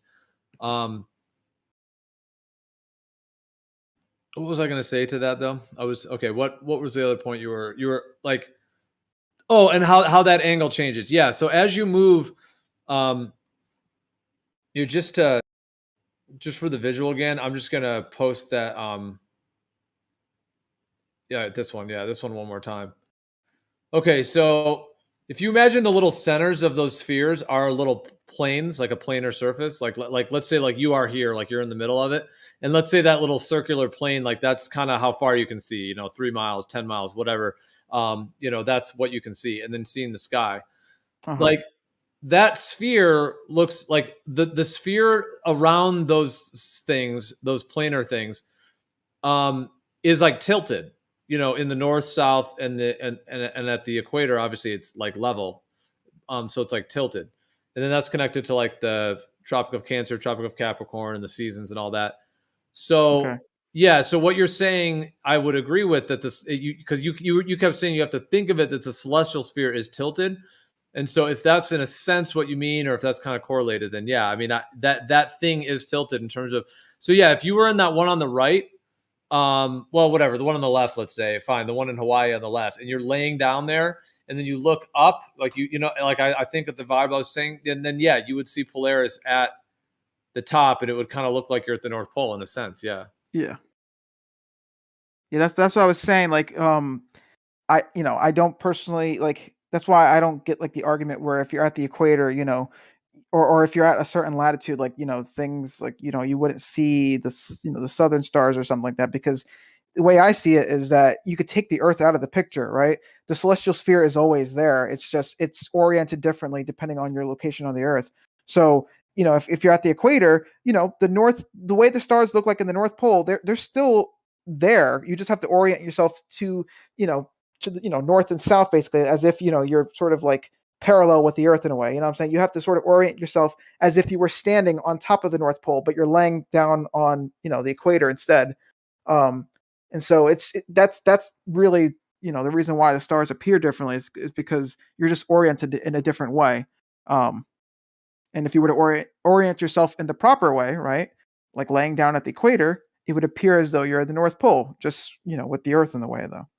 And I'll just do a little graphic real fast of that, so it's even more, like easier to kind of picture, though. But here we go.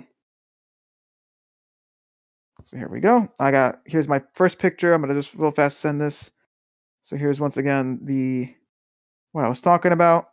By the way, just a quick response you said before. Like, I think that your animations are awesome, and I think they're definitely worth like doing and all of that.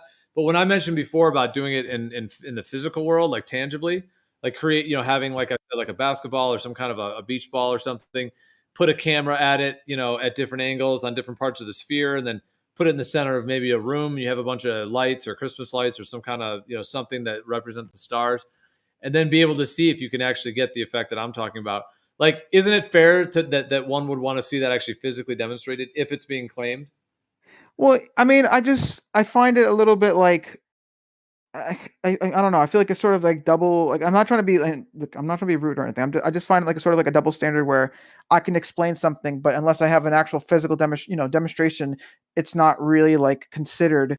While you'll give your explanation for how the vision of like the dome vision or whatever. Once again, I'm not trying to be rude or anything. I'm just saying like you'll explain how you have like a sort of like dome of like vision that we see or whatever, and that's why things line up. But I don't get like a physical demonstration of that. You know what I'm saying? Like I just feel like it's a little double standardy. And that's sort of like, and you're right. I do think a nice demonstration, a demonstration would be nice. Once again, I just find it just a little bit. It's a little unfair. Well, that's another topic though, to be fair. That's a totally different topic of some kind of like a dome of vision, like you said. But even the thing with that is I would say there are demonstrations of that. So you kind of picked a bad one because there are demonstrations of the dome of vision that can be done on a small scale. On a small scale? Yeah, there's been a lot of different ones that have been done. Like there's been ones that have been done like with the stars, where people have used like a salad bowl and they kind of turn it upside down. Then they put like lights on it, then they like spin it, and then they put a camera at an angle to try to replicate that part of it, of the sky moving. And then like, of course, there's all like the star mapping and everything, like mapping the stars, like within that like azimuthal grid, you have the azimuth and of the grid. So you have that, and then the star field above you. There's also those like little glass domes. This is somewhat of a demonstration because if you take one of those glass domes and you shine a light over it, you can actually replicate several things. Like you can replicate the light only lighting up half of like a domed region, basically, with like a like a planar floor and then kind of a dome above it. You can show how the light can only light up a certain portion of it, first of all, through light attenuation. So you can replicate that, essentially the day and night cycle. And then you can also replicate even the theory or the idea that the sun might actually be sort of like, even in some beyond kind of sense, but that it's actually like a reflection point of some sort. So on that glass dome, if you take one of those pen lights, you can actually replicate that right on the dome. You can also do this with like bubbles. You can take like dish soap and put it into like a pan and then try to make it look like have little dome bubbles. And then you can take a light and shine it above it, and you can see that the little reflection of the light will look like a little sun, like it'll be a little circle like on that little bubble, and then as it moves, it'll look like it's rising and setting in that bubble. So if one were to imagine being a little person in there, you would be seeing exactly what we see, and that's all with like flat level water with a bubble dome and then the light. So, anyways, you kind of picked. If you're saying a double standard, you kind of picked one in which there are several things that demonstrate that. But I also hear you, and it's and I respect your viewpoint. Well, I mean, the thing is, okay, so sure, like the whole light thing, like half of the whatever. What would you say, like the whole like he says like shine the light or something, and like shine like half of like the flat Earth little model example, whatever. I mean, that's fine, but I was specifically talking about like how the stars make their path in the sky, right? Because like I think you were showing like this picture. I'll just post it again. You were saying like basically this sort of thing sort of explains like how the stars take their have a certain path in the sky, right? What I want to see is someone take I don't know, like maybe like a disc with a bunch of like white dots on it, like stars, right? Or maybe not a disc. It could also be like a sort of like vortex thing. I want to see someone take like a vortex thing, right?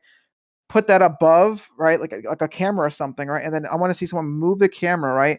And I want to see these stars like really map out, onto like a hemisphere, right? Because you said you took like a salad bowl or something like that, but that salad bowl is an actual bowl, though. I want to see something that isn't a bowl appear to have this sort of bowl like shape, when you have when you situate the camera a certain way, what I'm saying? I want to see that effect. And I wanted to really like match close to reality. You kind of get what I'm getting at? Well, I mean, it gets complicated because I would say that the reason we see what we see is because we're actually in a huge environment, and the stars are, I don't think they're light years away, but I do think they're out there to the point to where, like, perspective wise, we really are like. Have you ever heard of this idea? I think Jeranism had said it, where basically it's kind of like just a quick little thought experiment. If you took a bunch of cups, like those those like red 16-ounce like beer cups or whatever. Yeah. If you took those, the ones that are at the keg, and you There's like an ant or something. I think I've heard this, but yeah, go on. Yeah, well, no, basically just if you took like cups like that, the only important part is that they are like colored, so you can't really, they're not like see-through. So in that kind of idea. Anyways, if you took those and then you filled them like halfway with water, and then you put them all, like you space them all out on like, let's say like a basketball court. So like every 5 feet you have another one. Okay. And then if you're maybe put a little ant on the water in the cup, it's like the ant would only be able to see like a little section of the sky. And then if you were to like have some kind of way that you could like move stars over it, or like a light or whatever, all it's going to look like to those dudes on the ground is like from their little section of the sky that they can see, because they can't see the whole thing. Like they're not big enough. They're not able to like get up high enough and actually be like, whoa, where are we at? They can't do that. It's just impossible. They're kind of like almost trapped in their local region, which in a sense is what we are. In a sense, like we're just humans. Here we are. Like we can get up in an airplane, but that's about it. And even at an airplane, you can see a little further. I mean, you can definitely see further, but still can't see the whole thing whatsoever. I mean, you're not just going to get up there and, see too far. I mean, there's a limit, but, yeah. So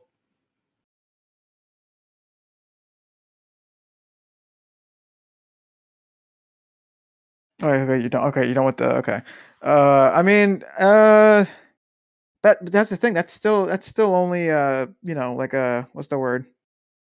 That's still like a hypothetical. I still would prefer, at least like a demonstration of that. With that being said, though, I do think, I could reasonably pull that off. I could reasonably pull off the lights in a room, whatever, and demonstrate it. I just personally think my 3D model gets the job done too. Yeah, no, I think everything's worth pursuing in different avenues for sure. And but like if you were to have those little cups with the little ants in them, what I'm saying is that like if those ants couldn't really like be bigger or get up and look all around and really see what the whole environment is, then all they're seeing is just whatever they can see through the top of the little cup that they're in, like just that little that section of sky essentially. So if you were to then have things moving over it, those little ants would only be able to see just that little local region. And so in the same way, in terms of coming to like the stars and the way the stars move, it is a unique situation because however far away they are, they're obviously further than anything we can put. I mean, we can't, put a billboard, beyond a star. So it's like the stars are obviously like the most expansive thing. And then how much of it is the way that we see them is what the actual stars are doing versus our position on the ground. If, in that sense, meaning that, well, just every position is going to have its own unique viewing position, and it's going to have that kind of hemispherical dome shape to it. So anyways, yeah, there's just a lot of factors. I think maybe what I was sort of going with that was like the idea that to model something as epic as the stars, you would have to make something as big as the stars or as big as this whole realm. Like we're in the model. We're on the model. But what if it's the same case with the the globe star example? Because I mean, the globe model does have the stars effectively infinitely far away. So what if I mean, I don't think this is the case, but if what if that was the case though, where the stars are just I couldn't simulate it in a room because the distances just aren't great enough. I mean, then I couldn't do that, right? The best I could do is probably like model it in 3D because at that point I can get those distances. But I digress. I think I could still pull it off in reality. I'm just saying. I just think it's a little weird, How about this? What if I was to model it right in 3D, right? But I modeled a room, right? I modeled these lights, right, in the room, and then I did it in VR, right? Because here's the thing, right? I don't know if you've ever messed around with VR or whatever, but that stuff is it's pretty crazy. Like it actually feels like you're, in 3D space, whatever. There's even like a augmented reality, mode you could sort of like set, on the thing. And it's like the thing is actually there, like just floating in like space, whatever. So I have no doubt that the 3D, at least in VR anyway, is pretty accurate, right? So what do you think would happen? Like if I was to like model the room in 3D, right? And then it maybe, with my VR headset, whatever, I was to like, turn my head around and then, record that. You think that, you think that can maybe also be a close, like a close second, for this? Cause I don't know if I have like, the materials like to hang, to hang up lights in my room and shit, I don't know if I have that. Well, I mean, yeah, the VR thing's interesting in some ways. But yeah, I mean, I guess that would get into like the coding and the geometries and how it's actually relating all that. Because those actual VR goggles, they have a whole like stereoscopic thing going on with them as well. And Right. so yeah, there's a lot of factors involved there. But are you yeah, but I doubting? mean, I just want to remind just real quick to say that, I mean, right, even in Stellarium, the fact that you can switch between the azimuthal grid or Uh-huh. the equatorial grid does kind of show you, because you were saying like how could it work over a planar type surface, but that's what the azimuthal grid shows. Like it just shows like, because the structure of that is a planar sort of foundation and then a hemispherical dome versus being on some kind of ball in which the stars are all surrounding you and then they disappear when they go under the ball. So I'm just saying, like, there is a certain level. I mean, there will be differences, of course, between a globe and a planar surface with that, but at least on like a basic level, there is overlap there in terms of how Okay. those map out. But hold on, Gio. I mean, are you doubting 3D though? Are you saying like 3D isn't like close enough to reality? Because I can tell you right now, I once again, say I live on a computer, if you want, but like I do everything on a computer. But like because there's a mode in VR, right, where you could actually map out your room, right, in 3D. Like you could, because the idea is that you don't want to like put your headset on and then bump into something, right? So you could actually map out your room. You could actually like trace over objects, whatever, and make like you could like sort of put like cubes around. So when you actually get close to it, and in real life, your VR headset would actually like sort of like bring that cube into view, right? So anyway, I guess I'll go back to the point. I can map out the room in 3D, and as I'm walking through the room, the 3D like literally lines up with reality. Like, are you doubting like 3D isn't like close enough? Like, like I feel like I could model out this 3D room with the lights in it, and that should be good enough. Like, like are you doubting it? Well, dude, no, I would say I commend your efforts in all ways. So, I mean, in all ways that you want to work on this, I think is awesome, and I think it'd be very interesting to do some stuff in VR. Yeah, I mean, if you want to try to model some of this stuff, that would be awesome. So, I'm not downgrading any of that or putting any of that down. I would say that that's awesome. I do have my own questions, just in my own discernment about that, though, in terms of what it does actually mean and represent. Because in my mind, it needs to break down to what actual geometries are being used in the code. Because obviously, Right. like, it's all in a digital world. So if there's a difference between tangible and digital, I don't doubt that digital can represent tangible.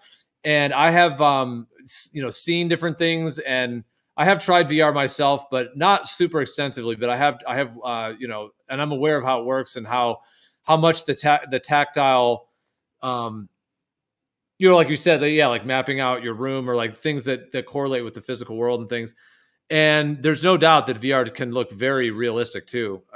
It's pretty amazing. Like it really does kind of transport you to another place in that way. So, but I guess what I would want to know on a discernment level is like, just the depths of like the way it's actually coded, and then how the geometries of the coordinates actually translate to the code to the code itself.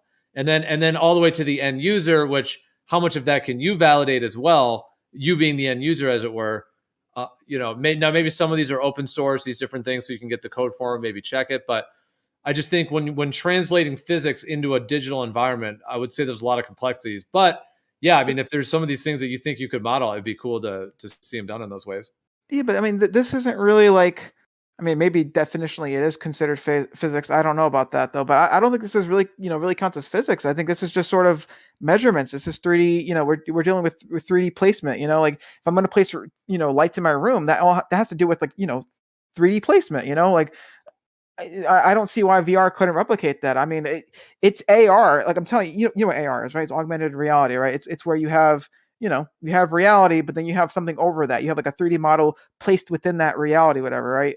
Like that, it maps like one to one. I mean, I just don't see an issue with like, like the 3D is sound. It works, The reason why I'm making a big deal about this is because, it's infinitely easier for me to just do this stuff in 3D because I have infinite resources in 3D, right? I would have, if I want to do this in reality, I have to buy lights, I have to buy like tape and shit, whatever. Then I have to also spend a good time setting up in my room, and then I have to get a good camera. Maybe I can use my phone, but I don't know. That's not maybe the best choice, whatever. But I can, use my phone, whatever. Fine. I guess that's free because I already have it. But then I have to take those lights down, whatever. I just think it's a huge hassle when I could just do it in 3D, which has been shown to, be 3D, I mean, like you guys, say it yourself. I mean, I'm not insulting, but you guys will say certain things are CGI or whatever, right? With NASA and whatnot. But the CGI is, it's used for a reason, right? If it supposedly is CGI, it's because it looks real, or it looks real enough, whatever, or at least it gets 3D, close enough. I mean, That was a bad example. Okay, point is, and the reason why it wouldn't work is because because the distances in your room are verifiable for like an AR thing, whereas the distances between us and the lights in the sky, there's a lot to debate there, and I don't think that you could provide me any concrete evidence of like exact distances to the lights in the sky at all. So I don't know how you'd be able to do that. But you think I still can't map out like a virtual room, for example, with virtual lights in it? Oh no, you already said you could do that. No, I thought you were talking about like the universe or something. No. Aren't there a bunch of like VR, like globe stuff? There's like globe. I've seen some of those. Like, I haven't ever like experienced them or whatever. But there's like there's like astronomy VR software, apps and games and stuff, and apps like that are astronomy based for VR, right? I think so. Yeah. I mean, those would be pretty cool. Just or just I think any like space sort of like scenery would be cool. Like the stuff where you have like giant like like planets or whatever the hell in the sky. Like those are always just really like cool because you feel like it's it's like a large like thing in the sky. Like it's just nice scenery. I think that's just a cool thing. Cool thing about VR. But anyway, we're getting off topic. The point is, yeah, I don't see why I couldn't do it in VR. If you want it in reality, sure. I still think it's once again a little double standard because when it comes to this whole how the lights in the sky work on a flat Earth, whatever, or at least how this dome vision thing works, right? You've only given the salad bowl example. When you use a salad bowl, which is frankly a bowl, a hemisphere, and not use something that wasn't a hemisphere and get the same visual results. I don't know. I just feel like at the end of the day, my 3D model, what I've shown, should be enough. But if you really, really, really need like a physical demonstration, maybe sometime in the future when I can set that kind of thing up, I'll do it. But I think it's unnecessary personally. Well, I'm not saying I need it, and I'm not requesting it of you at all. I just brought it up to say about replicating it tangibly, but it wasn't like some like big debate point that I was saying you had to do this or something. And I wasn't trying to say that your digital ones are invalid either. I was actually saying the opposite. I was saying like that I salute you in your efforts to do any type of modeling, whether digital or tangible in any way. I was just saying with the tangibility thing is the original discussion was whether you could see the northern and southern rotation of stars simultaneously making juxtaposed pathways in the sky if you were on, let's say, just north of the equator on a sphere, for example. Right. So what I was just saying is that, yeah, if you can replicate some of this digitally that is compelling, or whether you're trying to be compelling or just whether that is accurate, or that could be cool, of course. And I think what you've already done is cool as well. And I've offered some reflections on that as well. But what I was just saying about doing it tangibly is that if you had some kind of sphere and you did have some kind of room with lights in it and everything, that you could then perhaps try to get camera angles from that sphere and actually show what we actually see in reality. And if that was able, I've never seen that replicated, but and you know, but I'm just saying, in order for that phenomenon to be able to be explained on a globe, it would have to in some way be shown that that actually can occur, because like I went over all before, geometrically I would say it cannot physically, because if you're on the actual sphere that's rotating, the stars are making those circle patterns because of your position on the sphere, and that's why on a different position you're going to see. So yeah, seeing those two rotations simultaneously wouldn't be possible, because you only get the north when you're on the north part of the sphere, you get the equator when you're at the equator, and then the south when you're in the south. So I don't see how that can be geometrically explained or compensated for in the globe. So that's why I was saying that either like a tangible replication, or yeah, if you keep working on these digital ones too, I think that's cool to see what you can come up with. All right. Well, real fast, do you think there'd be a difference in the star rotations? Just the way, their paths, all right? Do you think there'd be a difference in their paths if the Earth was shaped differently? Let's say the Earth was shaped like a cylinder, like a can. Do you think the star rotations would be a different shape? Well, yeah, depending on what part of the thing you're on. Yeah. I mean, you said like a cylinder, you mean? Or yeah, like a can of soup or something. Yeah. That's a cylinder. a can, yeah, like a cylinder Earth. You think the star rotations would have a different shape, or would they be the same shape? Well, how about let's take a dramatic example with that. Let's say that you're on the part of this. That's maybe a dramatic. Let's say you're on the cylinder or whatever, and you're on the kind of the long part, and then Yeah. you're looking up or whatever. If you then were to go up to the top, where the top of it or whatever, if you were to then go 90 degrees to the top, boy, the stars would look very different after that. All right. So this is where I think our the way we understand star rotations is like different. The thing is, it doesn't matter what shape the Earth is. It could be a can shape. It could be the shape of a can. It could be like a pyramid. It could be shaped like I don't know, like a velociraptor, right? The star rotates so long as the Earth is rotating. The star trails will always look the same. It doesn't matter. It doesn't matter what shape the Earth is. All it matters is the rotation. So the star trails, their path stays the same. The only thing that changes, right, from my understanding with how this works, is that your orientation, right, your orientation is what decides, the orientation of the celestial sphere, right? So obviously, yeah, with the can of soup, Earth, right? If you're on the long part, right, the star trails aren't, the star trails aren't going to change orientation until you go to like, the flat side of the can, right? Once you do 90 degrees, then suddenly the orientation of the stars is going to be 90 degrees now shifted. All right. So that's how I see it.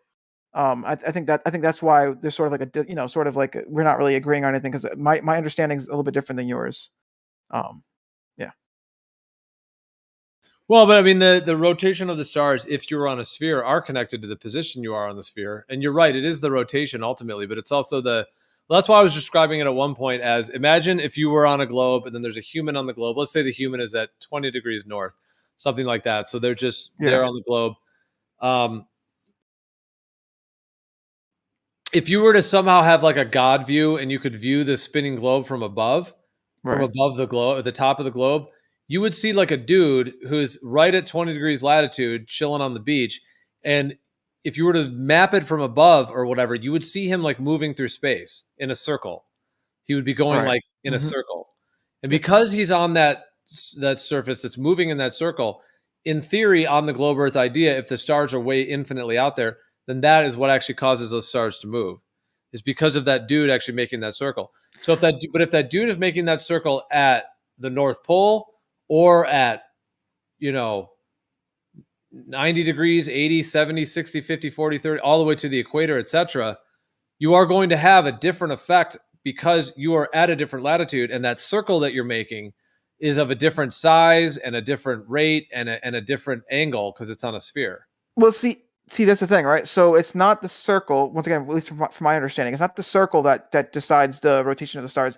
It's the dude's orientation, right? Because yeah, sure, during that circular path, he is like, he's changing orientation. He's sort of rotating, not rotating with, but the point is he's sort of facing a different direction as he's rotating with that Earth, right? Like, let's say we have the Earth, we have him at 20 degrees north, whatever, right? And he's looking out, right?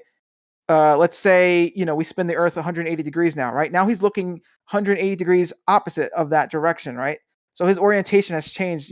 He's 180 degrees, off from what he was originally, right? It's that changes the stars, that makes the stars appear to move. And once again, we can agree to disagree, but that's just my understanding of how this works. Is that it's not the actual physical position on the Earth. At least, in terms of what we just described, it's not that circle that causes the stars to move. It's his orientation. It's it's where he's facing exactly.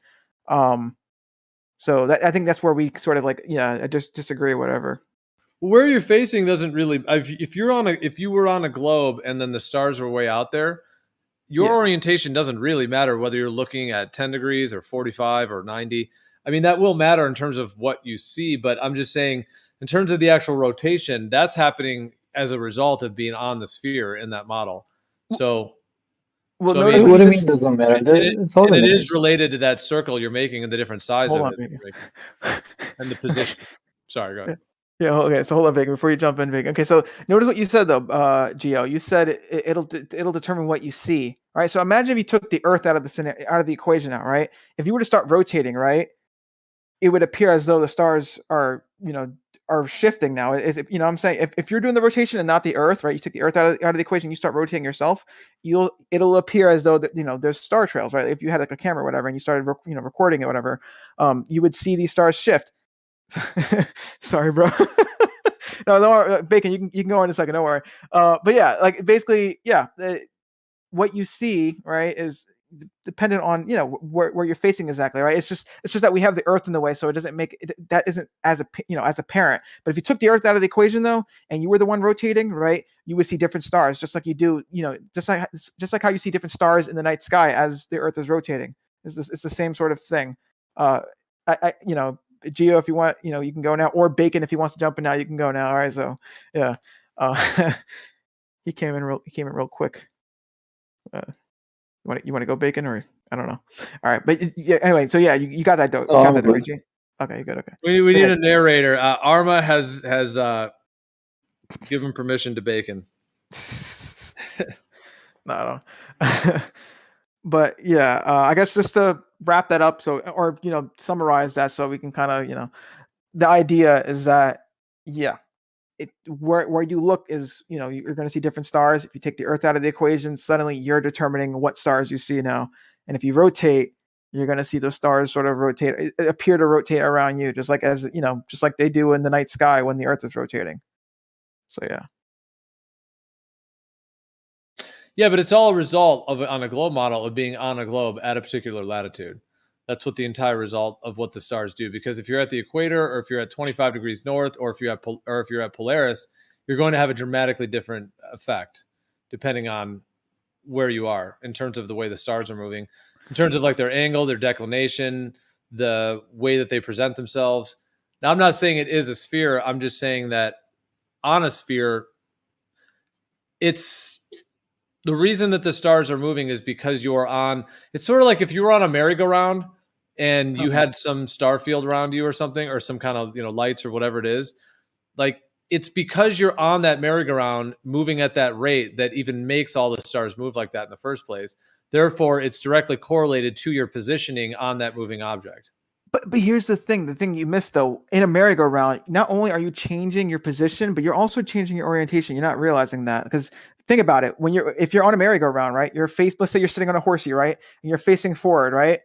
When you go 90 degrees, now you're not looking at the same direction. Now you're looking, 90 degrees away from that original direction. You're also rotating. You're also like changing your orientation as you go on that merry-go-round. If you were to face the same direction while you're on a merry-go-round, so imagine the horsey that you're sitting on, right? Was I don't know, like just rotate against the rotation of the merry-go-round, right? And okay, I might be overcomplicating it, but the point is, if you if you start spinning or something, if you rotate your own body, I mean, this gets into what like an equatorial mount does as well. But I mean, I agree with you. If I were to walk outside right now, even though the stars look basically stationary because they're moving so slowly, and if I were to go start spinning around, then I could create my own star trails. But that's because I'm then spinning around. And then like the size of my head and the position of my eyes on my head are all going to, which then correlates to the position on the globe of how it makes a difference. But yeah, I mean, you can create star trails. That analogy is not perfect, but you know what I mean? You can create your own. But that's the point. The reason that the star trails are happening in the sky for everyone, if we were on a globe, is because we're like the eyeballs on the globe, if you want to say that. We're like the human that's on the globe in that theory of it. And so it would, the stars are going to match that position, or I mean, it's going to match the different, like in some slight different ways, it would on a globe, depending on where you're at, you know, but it also does over a planar surface as well that has a gradient from the center and out to the edges.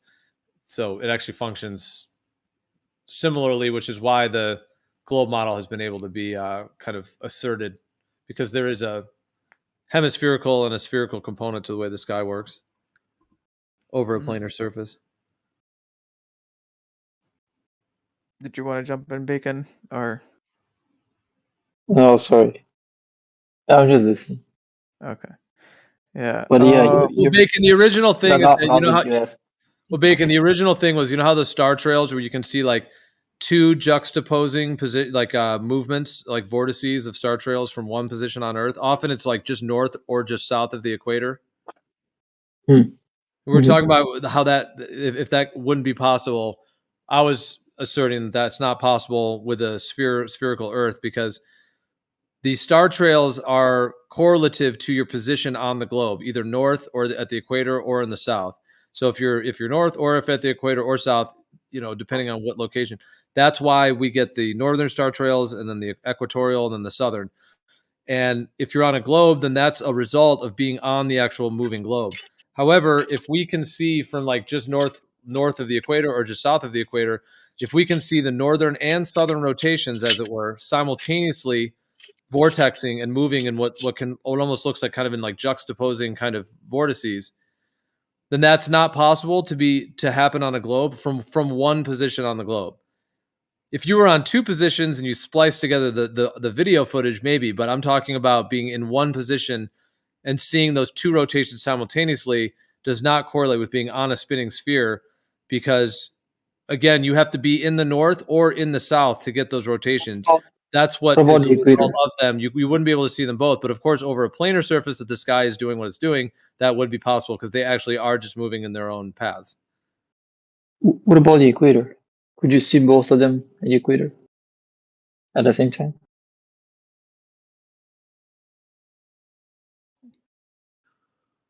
Well, I mean, we kind of see depending on what, are you talking like right at the equator? Because we kind of see like a pretty much like an even passing of the stars. Yeah, so if you're at the equator and you can see both rotations at the same time. Yeah, they go. That makes sense. Yep. Well, yeah, you can see stars moving in your northern sky and in your southern sky. But what I'm talking about is when you're just off the equator and you can see, because that would make, I mean, on a globe, yes, like you would, okay, if you're on a globe at the equator, now the circle that you're making is similar to what it would be if you're at 20 degrees north, but there's a difference. At 20 degrees north, you're making a circle that if you were driving it, you'd have to keep adjusting your wheel to the right to keep actually going around the globe at that latitude, to stay at that latitude, which is basically what you're doing when you're on a spinning globe at that latitude. So if you're at 23 degrees latitude, you're basically stuck at 23 and then you're moving at 23. Well, the difference is on a globe, though, at the equator, if it was a globe, and this is why, like I said, this does correlate somewhat with the globe model. So, I mean, there is a reason for that.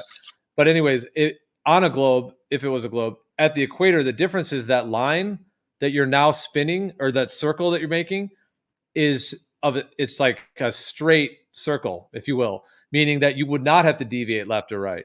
So therefore, the stars would reflect that, which they do. So that's a good, that's one for the globe model, I guess, that they do reflect that, because they're straight, meaning like you're at the equator, which on a globe you would be moving straight. So I think the celestial sphere, like I said, that over a planar surface, like there's a correlation to, but it doesn't mean that we're on a sphere, but there is, But anyways, my point is that, so if that's the case, the reason when you're at the equator on a globe, if that's the reason, then the stars are all moving straight because the line, the circle that you're making through space is now at an equator, so it has that straight component to it versus being at one of the latitudes because of the nature of a sphere. But then just finally, my point is that yes, you will see like the rotations in the north and south. Like you'll see the whole star field when you're at the equator, but they'll all be moving in somewhat of a straight fashion. What I'm saying is that if you're a little bit off of the equator, like maybe 10 degrees or so, we can get these shots, which I posted some of them. I'm sure you've seen them too, where it's not just seeing the northern and southern sky. It's actually seeing the two rotations of the stars at a juxtaposed there's like you can see the two rotations simultaneously rotating in their own ways, which again wouldn't be possible if you were on a sphere. You couldn't get both of those simultaneously. You would only get one or the other. Oh, I mean, picture yourself being a hamster on a hamster wheel, right? So the hamster would be analogous to the sky, and the hamster is the Earth, I guess. Well, in that case, the hamster is not moving and the sky is spinning. We can reverse that. But anyway, if you're a hamster, you can notice that if you have some peripheral vision, you can see both the left rotation of the wheel and the right rotation. So like all really you need is just a camera that can see both the southern and the northern part of the sky at the same time, which you can do as long as you're not at the poles. Yeah, but I think Gio's thing is that the thing is those shouldn't even be there though, because he's saying that basically because we're at the equator, right? Because you were saying earlier that if you're like, let's say you're 20 degrees north, right, latitude, right, you have to sort of like turn right or turn left depending on which way you're going to follow that circle basically, right? But if you're at the equator though, you don't have to turn left or right, you just keep going straight forward, right? So I think he was equating that to sort of the stars path, I guess, in the sky, that they should all be just doing that same path, whatever, where they're not turning left or right, they would all just be straight. And so he's saying basically we wouldn't see like a left or to our left or to our right these rotations. So we sort of have to address that. Well, there would be some level of that because you are still looking at Polaris. Like what it would look like though is that the stars are kind of like rising and setting. Have you seen kind of what that looks like when they're making like concentric kind of circles that they look like little like kind of hemispherical pathways? When you're looking at Polaris, let's say from down near the equator or somewhere where you can like just barely see it. So yeah, you see this whole like kind of like that image that we kept posting, or you've seen those animations as well, I'm sure. Easy. I'm a little lost. Let me see. Let me just double check. Let me see what picture.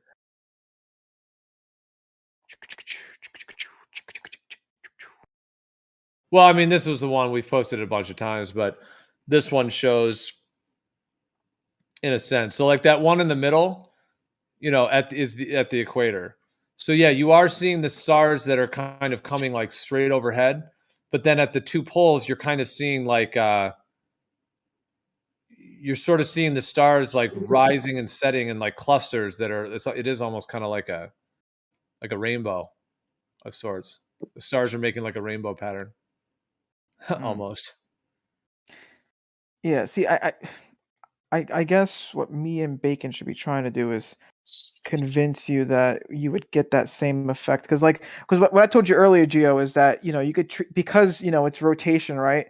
It doesn't matter what shape it doesn't matter what shape the shape of the Earth is, right? It could be a velociraptor shape, it could be shaped like a pyramid, whatever. Because the stars are effectively infinitely far away, and because rotation is rotation, right? You could treat it as if the celestial sphere was the thing that's rotating, right? And so you would get the same thing in your picture, basically, on the globe Earth, basically, where you would just have the sphere sort of rotating, right? Like at the equator, you would have that straight line, but then to your left, you would have the one pole, and then to your right, you would have the other pole. That's how it would be on a ball Earth. But once again, your understanding, from my understanding, is a bit different. So I could see why you don't see that to be the case. but that is how we're saying it works on the ball. Is you would be able to see both the north and the south, looking left or looking right, or my bad, looking one direction and then the opposite direction would be the other pole. Just like in the picture.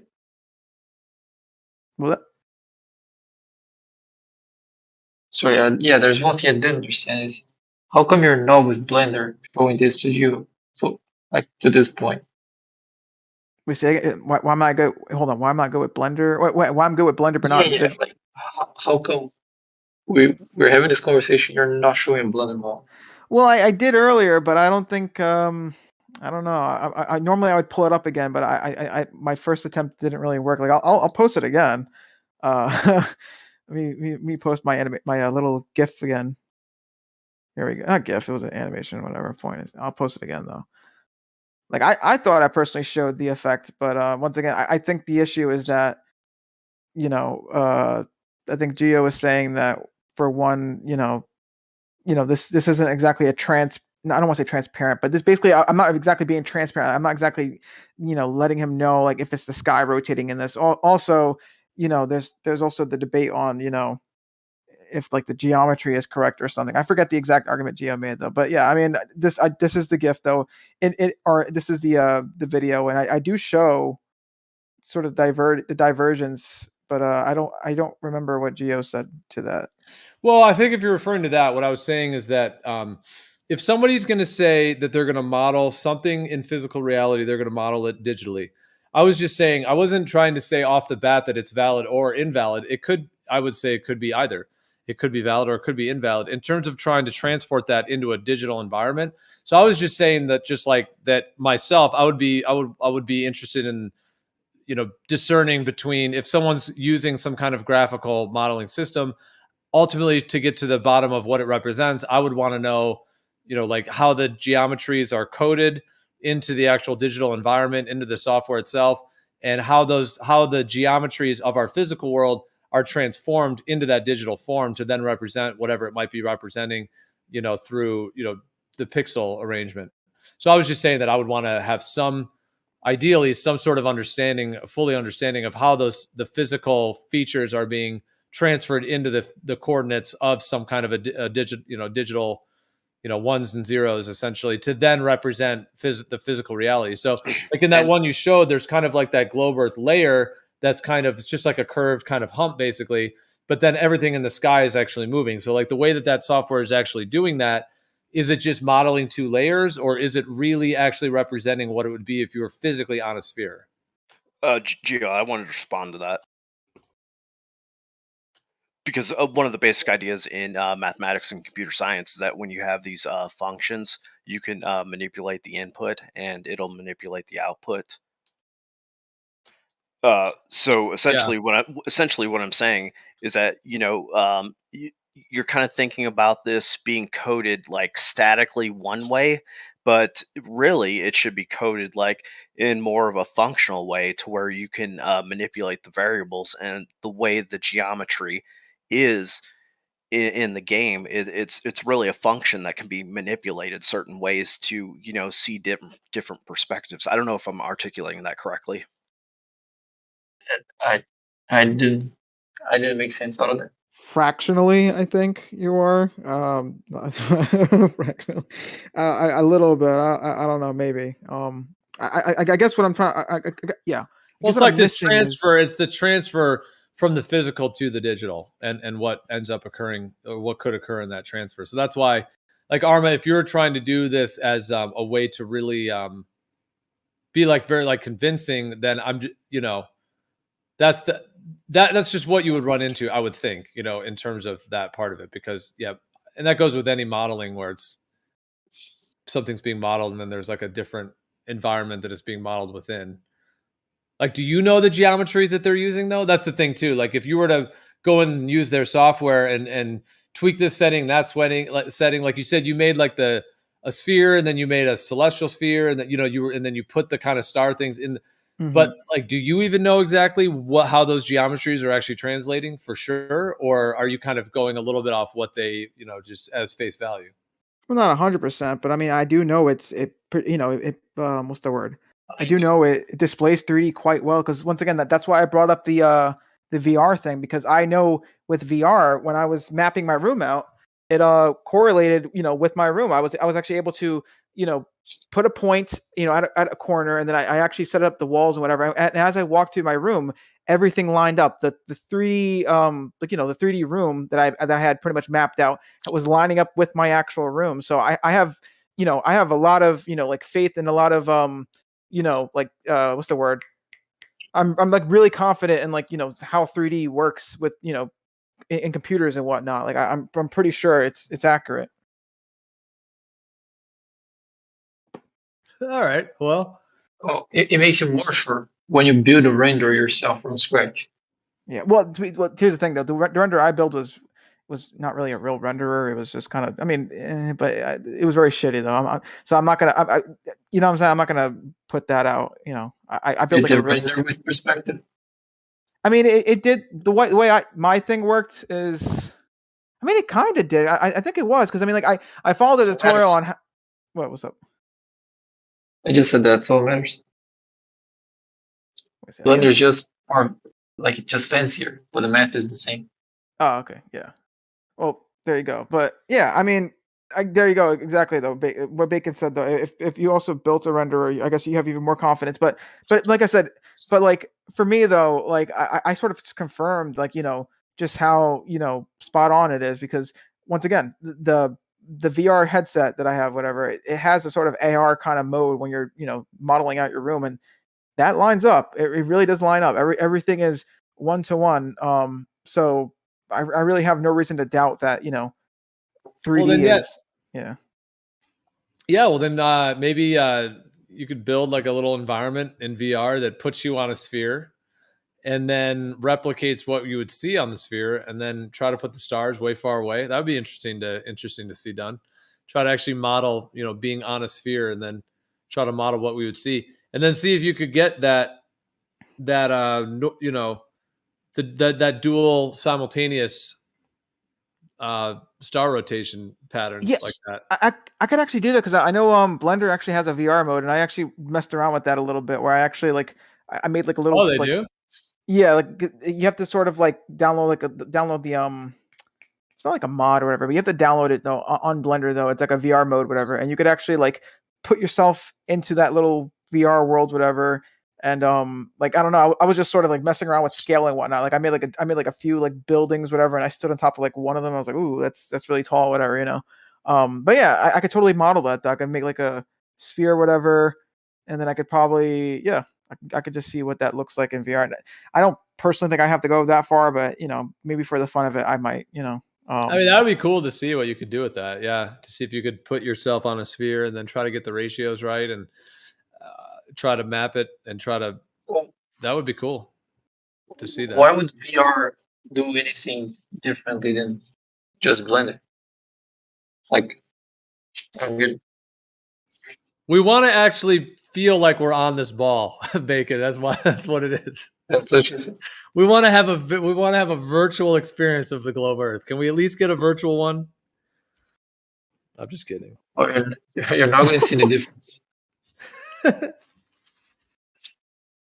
Yeah, I mean, I don't personally see the difference either, but it would be cool though, just to try it out though. But yeah, I mean, it should be the same though. In any case though, I mean, that's all I can really show for the dual pole thing is a 3D model, because once again, I don't really have the materials for it in real life. Nor do I, have that time to physically go about and doing it, because it's so much easier to just do it in 3D. I could just real quickly, no materials needed, because I have the digital materials, the polygons. Those are always, free. Well, to some extent anyway. If you want to get technical, it's not really free. You have to pay for electric, so. But I digress. But yeah. Well, I mean, if you could, in theory, create a VR world where you just have basically a sphere, try to even make it correlate with the idea of the globe, and then have some kind of stars, if you could put them as far out as you can within the digital environment, and then if you were able to put the camera positioning, as it were, of what you're seeing, putting yourself on that globe, and then Yeah, I don't know like how VR really makes a difference ultimately, other than if it does give a little bit more of a 360 view, that could be interesting. And if it gives some Yeah. kind of a more of a 360 representation rather than just on a flat screen where it's trying to render all the geometries that way, that's what would be interesting. Because the thing about VR in theory is that you're kind of seeing in like a spherical world, basically. So it does kind of bring that like third dimension in, you know, whereas with a screen, it's always kind of 2D on some level with a screen. So in theory, yeah, but if you could then do that and then have the stars and then, like I said, get that effect, because that would be what would need to be replicated. Yes, yeah. The difference, to disagree with Bacon before, the difference with 3D is, or VR is, you've got two lenses, two screens that are displaying slightly different images to create parallax. So there would be a more, I still think I agree with Bacon in that your perception of a curve, particularly one that's going up to down rather than left to right, would be the same as you see it on a screen. But I agree with you, Gio, in that it would be immersive and real. So you just agree with everybody. I'm just trying to agree. I'm just trying to agree, baby. Just trying to make love, not war. Tickle my taint. You know what? It's one thing to make a globe, but why not do both there, Armator? Like, see if you can make the flat Earth model work too with your. Well, he has. Both he and Bacon have. Or yeah, I attempted to. It's not the easiest. But even then, I mean, by attempted to, You end up getting in trouble, don't you? Like every time I've done it with you, it needs like the right room and people to be quite like in an open space, because otherwise there's a risk that people go, "That's a straw man," and get really upset that you're attempting to represent reality visually. Like, no, let's stick with representing the globe. Don't try and represent the flat Earth that I think is real. Yeah, like I'll try it again, but like I have tried before in the past to like do certain things. Like okay, try to like I tried to do like the stars above whatever to see if like I can get something to work. Whatever. I'm still once in a blue moon trying to get that to work. Haven't really gotten anything to fair, Dongs was the best. Dongs was really impressive. Where he's like, he'd been saying for months, like, what if the sun is basically like a spotlight and light tapers off, and he got Armour to do it and like go, okay, we've got a green Earth and light tapers off and it looks like a curve. He's like, that's what we see. Yeah, I mean, yeah. So his visually, it did work to some extent. There were still issues with it, but yeah, I do think that was like probably the closest that I've seen something where I was like, okay, that's kind of interesting. That's a little fun, That was Yeah, an it was interesting super. one, but yeah, it was very close. Like I was like, all right, here we go. And then when it actually popped up, I was like, okay, that is really cool. Yeah, like especially when you add like the fisheye effect, like it then it actually kind of makes like the lit up part kind of look kind of round, like kind of spherical almost. So that there was a sort of that was fun. Because if you're going to map flat Earth, the bit I would love to do is Geo's quadrupodal. Right. Southern South Celestial Pole. I got to try that out. Yeah. So can we do it in a way where, like, because to me the constellations need to break apart, like sort of Southern Cross needs to be at opposite points, but start off in the same point of the equator. Is there a way you could do it where it's not apparent? So it would appear in the right place for any observer going in any direction. Yeah, I'm gonna try that out. Just picture like Orion. Half of Orion is on the northern hemisphere and half is in the southern hemisphere. How how do you have the bottom half? I mean, it's gonna have to separate from the upper half, right? That's a good point. But that but the southern we're talking about the actual southern like rotation, like that clockwise rotation part of the because you're talking about more like in the middle band basically that's overlapping.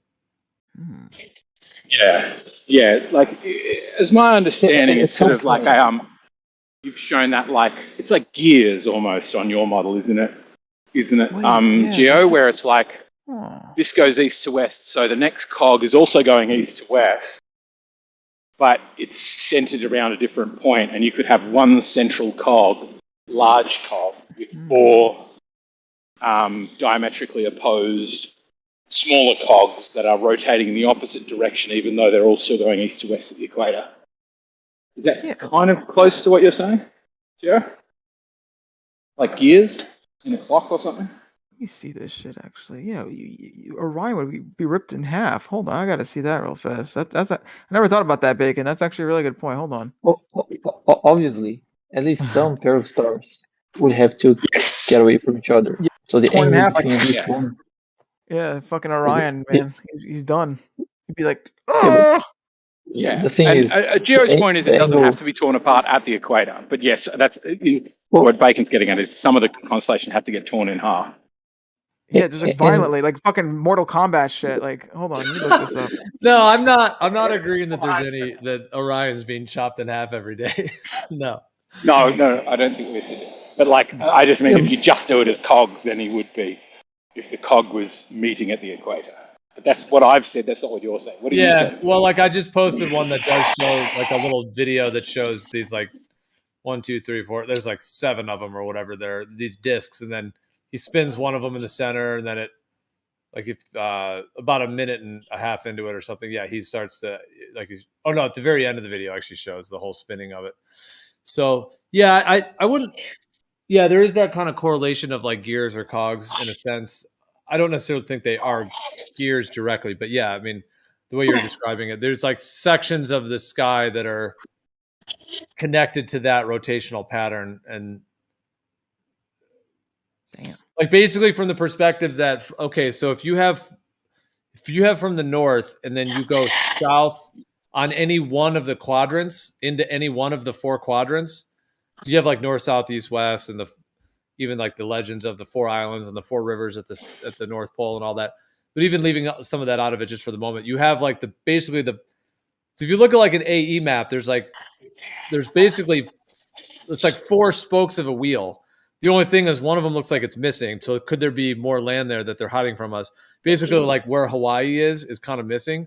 But the other 3, you have like the North America, South America, then you have like the, Europe, Africa, and then you have sort of the, Asia and Australia and New Zealand. So you have those three, and then the 4th one is kind of the Hawaii one that's kind of almost empty, it seems, and etc. So if there's the Southern Star, if in one of those 4 quadrants, there's 4 Southern Star rotations, then each one of those from the north to the south ends up being almost like a tunnel. I kind of think of it as a tunnel, meaning there's like the tunnel from the north all the way going down North America, South America. There's that whole one. Then there's the one going, Europe and Africa, et cetera. So whichever quadrant you're in, you're kind of in one of those sort of tunnels, if you will. And because it expands outward going south, you're not going to be able to overlap between them because of the way it expands out. Like you're only going to be in one quadrant. As you go south, you're continuing going that way. Now, maybe if we could go to the South Pacific or South Atlantic and really see what the sky's like there, that would be interesting. But I'm just saying, if it's like 4 quadrants and 4 tunnels in that sense, then you wouldn't really have a way to decipher whether it's the same one or not. You're just going in one of those tunnels kind of from the north to the south and seeing all the stars and then the transition to that southern field once you're in that quadrant. Yeah, see that up left still. Oh, go ahead, Bacon. Sorry. Yeah. Well, to me, it's still clear that some stars would get further from each other, closer to each other. And the issue is that the angular distance between any pair of stars is the same all the time for everybody on Earth. I don't see how that could fit. Yeah, but I think that has to do with our perspective, because like whatever the stars are doing above us, we're just seeing a section of that sky. So we're basically just getting the sort of flux lines, as it were, of the movement of them in the various position that we're in. And so it would make sense that they would all move evenly, in my viewpoint, based on how we see, because you're basically getting like almost like a rendered limited view of the actual larger system. It's like rendered from your perspective and your own capacity. So like you were saying, is that what you're talking about? Like the measurement between the stars are not diverging. But I would say that the answer to that is because we see the way that we see is that the limit of how far we see, I think, is an interface between the stars and whatever sort of beyond and that limit. So that's going to be even for everyone or for every position, which is why the sunrise, sunset, the moonrise, and the moonset, all of that look pretty similar other than their minor differences in declination. But they all look fairly similar because there's a consistency of the size of the region of the sky that we can see.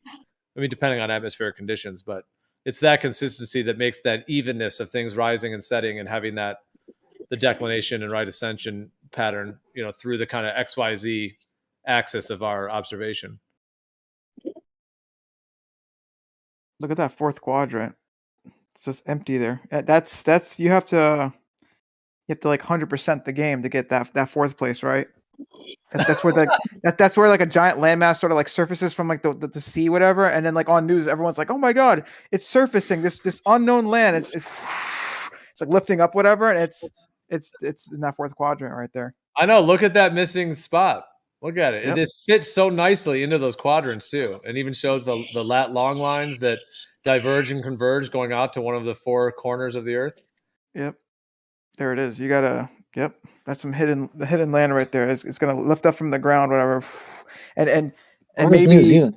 What if it's already there and just hidden from us, and not where that were? What if it's already there? Well, what if it's in the sky? It could be like a sky island that's floating. Maybe that's the one. It's just floating up there, like Angel Island from Sonic the Hedgehog. It's just a floating island. Can you see there's like a line that cuts like Africa in half, like a vertical line. Oh no! Between the two. Oh, that's where Orion gets chopped in half. Orion right there goes. Yeah, I see it. Yeah. So at that point you can see. I mean, you can see southern stars from that location. Like you don't have to be in the southern hemisphere to see southern stars. Mm-hmm. And you're right between the two of those poles. So which one do you see? The left one or the right one? You see the. Like let me draw on it. Oh, wow, I can't speak too loud. The four corners. The four corners of the Earth. I'm telling you that this would make like a good once again, this is not me being insulting. I'm not trying to be insulting when I say this, but this I think this like concept would be a nice like fantasy world setting. You know what I'm saying? Like I think that'd be kind of cool, like for like a video game or something. I do think the concept is a fun idea. Oh yeah, you would unlock a whole new land section. Yeah, like you've got you got to unlock the other quadrant. You got to like swim down to the bottom of the ocean and find like a secret lever, and you pull the lever, then all the land starts rising up. You've cracked the code. Or it's like a giant plug at the bottom of the ocean. You unplug it, and then all the water drains out. And then there's like this and then there's like a land that was underneath, the like Atlantis or some shit. It was just there, and yeah. Well, so have you heard that in the southern there, like that missing section on the AE map, that whole like where Hawaii is basically going out from like that whole space between like the west coast of the United States and then going all the way over to basically Australia and Japan and that whole coastline. Yeah. That whole area, but there is like Hawaii out there, and there's also like Fiji, like there's some islands and stuff. But have you heard the idea? So basically, like Lemuria, they called it apparently like Mu, the motherland, Mu. Mm-hmm. It was also called Lemuria, and it's in different thoughts and conceptions of it, it's not necessarily the same as Atlantis. Some think that it was before Atlantis, and it was actually before Atlantis, etc. But basically, that where it was located was in that region, like sort of Hawaii. And that Hawaii and maybe Fiji are some of the last accessible land that's above water, meaning the rest of it's underwater. Oh, that's a cool idea. Interesting. Maybe the water levels are higher now, or either higher or that something. Yeah, and then and in the future, the next island's gonna go. The next whatever, maybe it's South America, maybe it's Australia, maybe it's Africa. One by one, they keep getting more sunken in or whatever until only one's left. It's the battle of the continents. All right, see which one's gonna last the longest.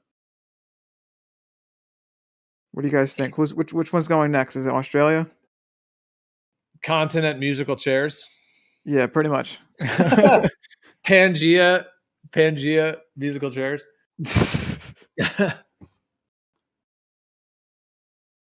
Interesting. Yep. Look at that. Well, see those like on that last one I posted. Those. Bacon drew on that one, but the one before that, I'll just post it again, even though I know I already posted, but just since I'm talking about it, you see like those latitude and longitude lines, how they kind of on each of those 4 quadrants, how they start from the center, and then they go out and expand, and then they contract going back south.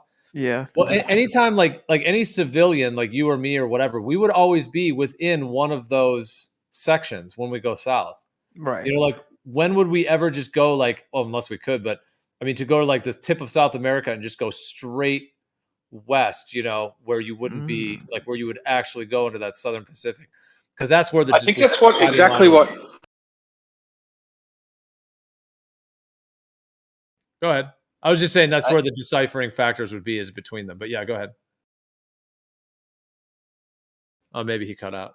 I think you cut out, Eggshell. Yeah, I couldn't hear what you said because he interrupted. Oh, I'm sorry. No, you're there fine. Might be a timing issue.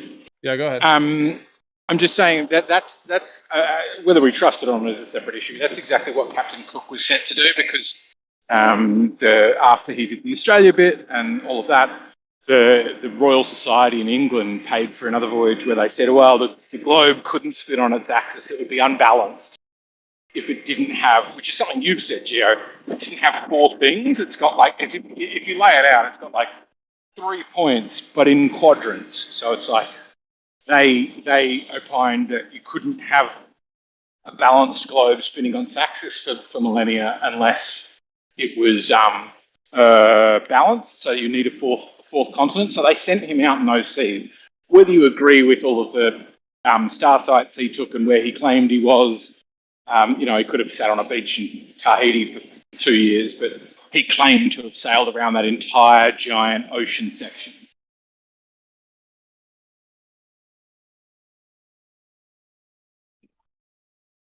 Yeah, that's interesting.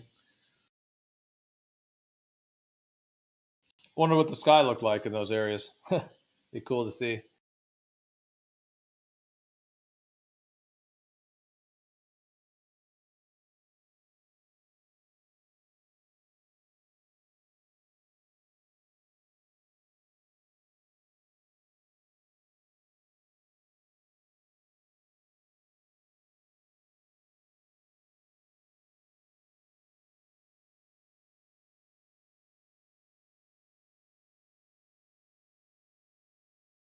I don't know. I feel like if you're in Africa or in the east side of Brazil, you should be already seeing some stretching, at least some stretching.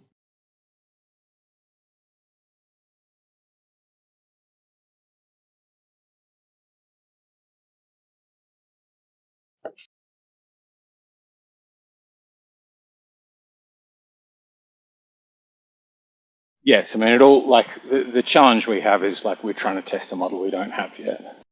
If we know how and where that happens, we're like, where should we see that stretching? But also, if it's something like a personal atmospheric dome, it's a sort of becomes unfalsifiable in that we don't know what it would look like in order to test it. And it seems like it would just be, oh, whatever you see is what you should see. Yeah, that's a problem.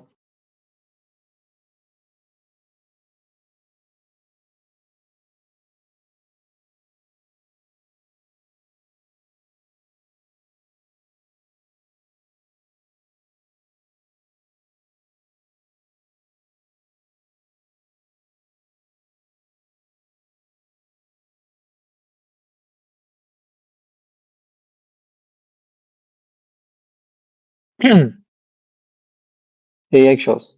So you saying on another server that, or like on Flutter, the circles of equal altitude are not circles, or on flat maps, the circles are not circles. I found one exception to that. Found a map where there's still circles. Circles of equal altitude don't get distorted.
Hello? Oh, there you go. Okay. Yeah, I was gonna say I was gonna come in. I was trying to say earlier, but my mic was fucked. But I was gonna say earlier that I think Australia sank or is underwater now. I think eggshells is gone. Remember, it's the musical chairs with the continents. Australia was next. I told you.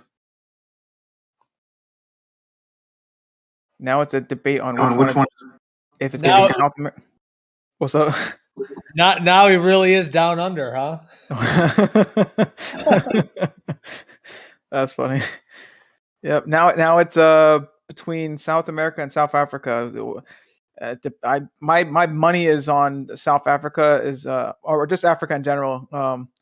That I think that one's gonna last. That one's gonna be the final one. It's kind of big. I don't know if it can get sunken. But yep. Goodbye, eggshells.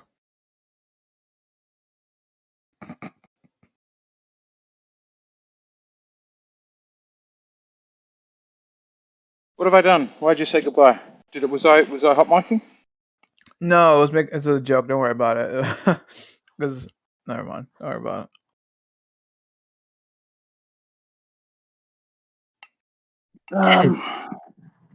I'll fix that.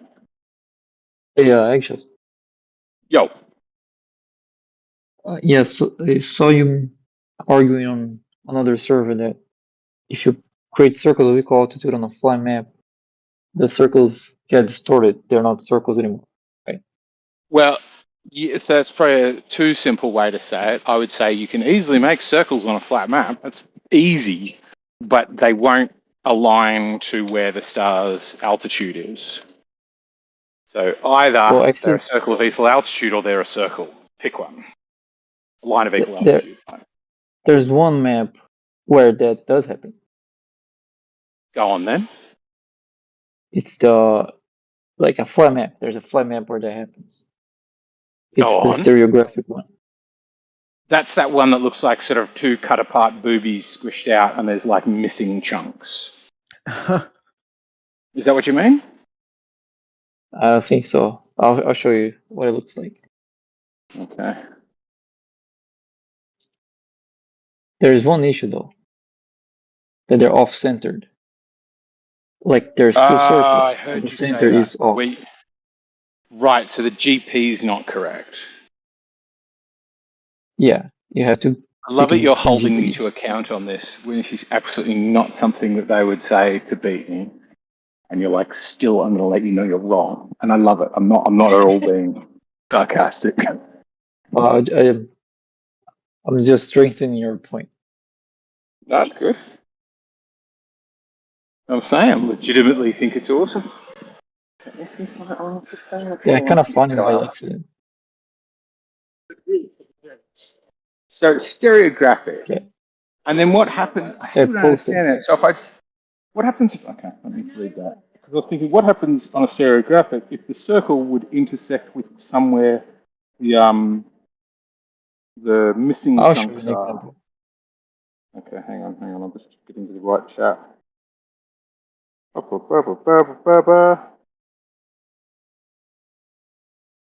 on, is that at 5:30? Sorry, 50 minutes past the hour? Yeah, last thing on chat. Yeah. How can it still be a circle on that? I'd press, oh, I see. So they've warped the continents. So the continents all have wonky shapes. And Sydney doesn't exist. Thanks a lot. No, actually, you can extend it all the way up to the rest of the map, but it gets exponentially larger. Right. I'll show you. It's quite fun. Okay, so this is an example with two circles of equal altitude.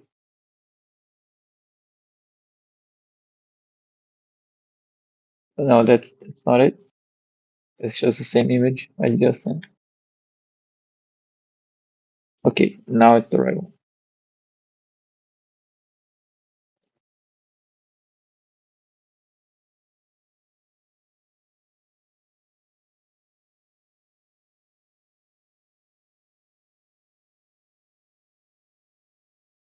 So like the center of the circles are shifted northwards.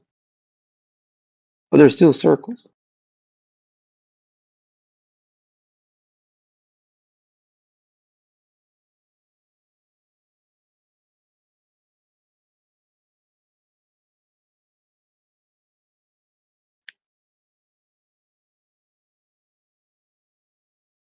Let me show the rest of them. My clipboard keeps filling. Yeah, I remember this. This is pretty cool. It's been a while since you've re-showed this stuff, but I remember this though. Perfect circles, more or less. You can even shift the center, like this. Oh wow! And there's 2 circles. Look at that. Like, it doesn't matter where it's centered; it still works. Nice.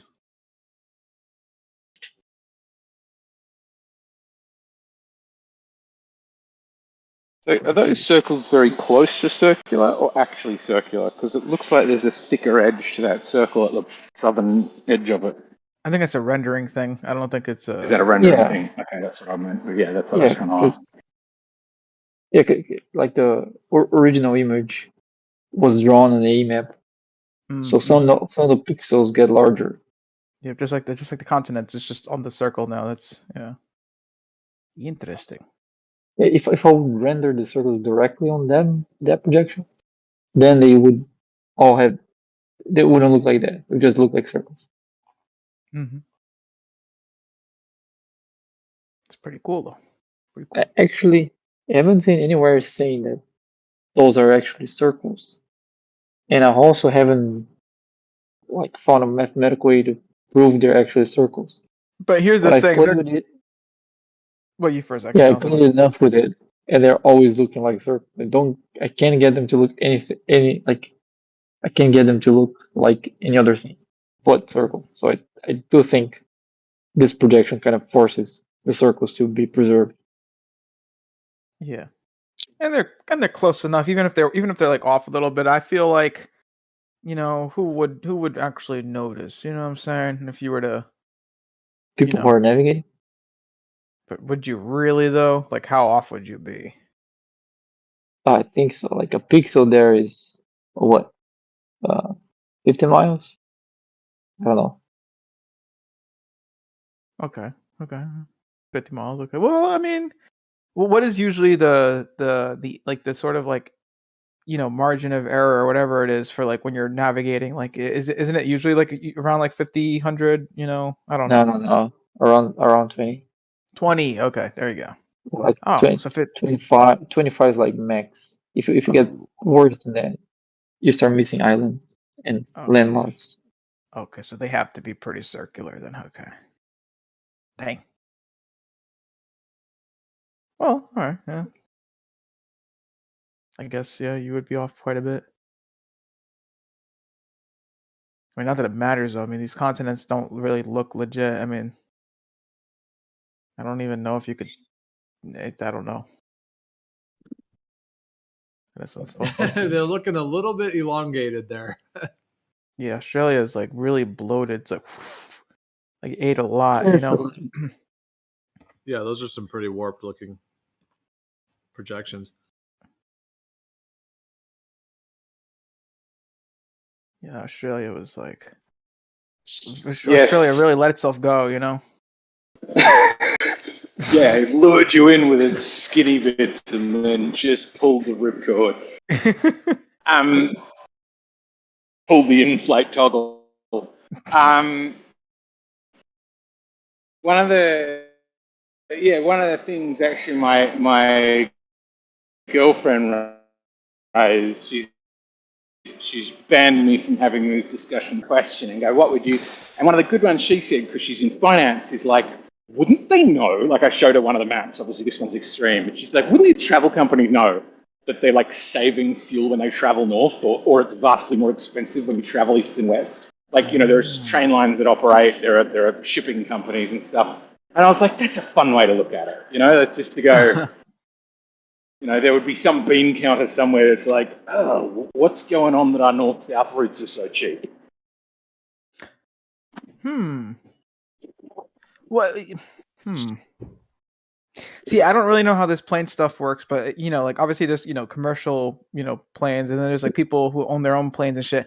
If you own your own plane and whatnot, right? Like, how does that work in terms of flying? Like, can you fly like So my dad did. So you can fly Yeah, my dad owned a few planes privately. Mm-hmm. You can fly, like, you can't just fly anywhere. You generally need clearance to take off from a public airport. Then you are like required to stay within flight corridors and keep ground control. Not ground control. What's the other one? Appraised of your position, and virtually always you'll have a transponder on your aircraft.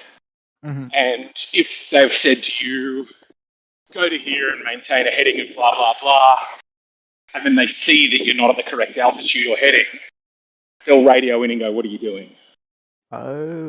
That said, obviously there's people that operate outside of that because they do, people run drugs with these things. There's there's a lot of ways to get around it. Just a lot of the drug smuggling operations just turn off their transponder, fly over New Mexico or somewhere, chuck a bunch of coke out the back of the plane, and then go back to predetermined flight path. Well, yeah, because I was gonna say, like, okay, if I'm gonna play devil's advocate, right? Like, what if I'm a flat earther, right? I would say, okay, you have to go sort of like a set path, right? You can't really deviate from that, and you couldn't figure out, if there was a shorter path, which Sure. I think, yeah. But you don't have to. It's not that the air traffic control. That's what I was looking for. It's not the air traffic control. You say to them, "I'm heading to Sydney," and they say, "Here's how you head to Sydney." It's more that you tell them where you want to go, and they tell you which line you need to take to get there. The opposite of what I just said. It's like you go, okay, I want to head west. Thing they wouldn't. It was exactly the same thing, yeah. It's more like you go, I want to head due west, and they go, okay, you need to be at a bearing of blah, blah, blah, at altitude, blah, blah, blah. But you don't need to say, because I'm flying to Perth. Generally, you will log that in advance, because, then you're sort of getting a landing slot and all of this. But there's nothing stopping you, like for example, student pilots will just take off from an airport, fly around the airport, and then land at the same airport. Right. So they're not getting any instruction on where to go from here to here. They just go along one flight corridor, then say, okay, I want to turn right, and they go, okay, heading blah, blah, altitude blah, blah, and you do that. So could, if you wanted to test it, still going on legal corridors, go out of it. And the other thing I'm pretty sure actually, is the flight corridors are only really strict over built-up areas. So there's no requirement you follow a specific corridor over open ocean or bushland. Right. I mean, because I imagine, you don't want to take a different, corridor or whatever, and then, there's another plane in that same, corridor, and then, accident or whatever. I guess. Well, did I just say accidental accident? I mean, that goes without saying. But yeah, okay, yeah. Okay, so I guess interesting. Yeah, because I'm just trying to think about it. I'm walking through wind. Is it coming through, or is it just going out? It's funny when Armand doesn't know how to end a sentence. He just stops and say interesting. Yeah. I know, like when interesting. Yeah. It is true. I can't deny that. Interesting. No, okay. That's funny. What? Planes. Yeah, because I thought about that. I thought about like, okay, you have a plane, you fly, blah blah blah. I mean, I feel like there's still an argument to be made on the flat side. Like, you're still pretty limited. It's still pretty risky to. Yeah. I mean, aren't they all using GPS though? When you talk about those long flights, I'm not talking about a little Cessna or people doing small flights, but Like virtually every large flight is using GPS at this point and following those flight paths. Yeah, I think so. They've had the flight paths chosen for them by like boffins with numbers, and they just follow a track. Yeah. I think every plane at this point is using GPS. Like there's even like instrumentation consoles where you can like hook up a fucking iPad and shit. Use that now. Yes. Yeah, almost all of them use GPS. But I mean, of course you would. Like, it's like, imagine the invention of the compass and going like, it's like, we're going to need the best tool available. Interestingly, GPS, this was an interesting fact my dad told me, was GPS increased the number of air traffic collisions because there was so much guesswork before in following a flight path. But the flight path, generally, they have you follow a single corridor and separate you only by altitude. But in like pre-GPS time, you would be like hundreds of meters, many more than hundreds of meters, kilometers across would be considered generally an acceptable corridor because it was kind of hard to know exactly where you were. Whereas once GPS was there and you go to this point and follow this heading, you are pretty much on rails. You'll be within like 10 meters of your flight corridor. So then when you're changing altitude, the chance that you go upwards and straight down through another plane is quite high. And your vision in a plane is mostly side to side. You've got very poor vision down and limited vision up. So yeah, they quite often found the planes were just like crunching into one another from above.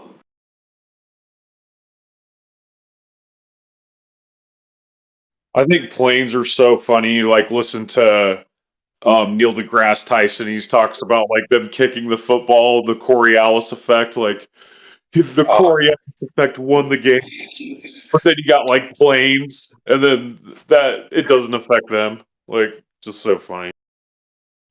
Well, I mean, a bit I would agree with you on. Neil deGrasse Tyson is a muppet. As far as like what I think science communication needs is more precision in how they speak, and Neil deGrasse Tyson is the opposite to that. He speaks with utter certainty in absolutes, and he's often wrong. That's just so funny. The football, the Coriolis effect won the football game, but doesn't affect planes. Well, I don't think there's any claim it doesn't affect planes. I don't think anybody would agree with that bit. Well, at any rate, maybe he would because he says dumb stuff. Well, I mean, a ballistic versus powered flight is different in terms of the Coriolis claim. So, I mean, the general idea that it, quote unquote, doesn't affect airplanes is kind of the mainstream story, even though technically it is involved. But the way that they describe, because it's powered flight, the effect is very minimal, is how they describe it. Yes. Okay. Yeah. I'll take. Yeah. I think that's a good. Accurate. I would say middle ground is like it does affect planes, but the control surfaces of the planes counteract it, so you still end up following a straight path. So it's affecting it, but right, because you're making little adjustments. Yeah, you're making little adjustments. Yeah, so you're not going to actually be thrown off your target per se in that way. Yeah, because it's powered flight. Yeah. Whereas I think Neil deGrasse Tyson, like, he just wants to say something that sounds big brain and incredible, but as a result, it sounds incredible. It sounds lacking credibility. That like the way it ends up sounding is like a football kicker needs to know whether he's facing north or south and what latitude he's at if he wants to score a goal. Like, I know that's not what he said, but it's sort of the implication you take from it. Rather than he kicks the fucking ball for the middle, and by a trillionth of a chance that it hits directly on the dead center of the post. I mean, it's still wrong anyway, because I think it's going to make a difference of like 3 to 4 centimeters at the width of the post, whether it bounces in, bounces back out, or bounces out, like back into the field of play or out of the field. And it just ends up being dumb. You could still say something pretty impressive where you're like, oh, it'll affect the flight of the ball by 0.5 centimeter. He just doesn't like saying that kind of. Well, it's like he's all about sensationalism, it seems. Yeah. Yeah, so keen to get a. I mean, it's a problem with science altogether. So keen to get a soundbite that you end up needing to. Like, science should be, in my opinion, couched in all sorts of uncertainty and probabilities, and that just doesn't get a headline. Whereas when some reporter turns up and says, "Look, if you tell me you cured cancer, I'll put you on the front page of the New York Times." If you tell me you've decreased the probability of certain kinds of cancer in certain situations by blah, blah, blah percent, depending on the probability value of your study being wrong, you won't even make page 5. You pick, Mr. Scientist.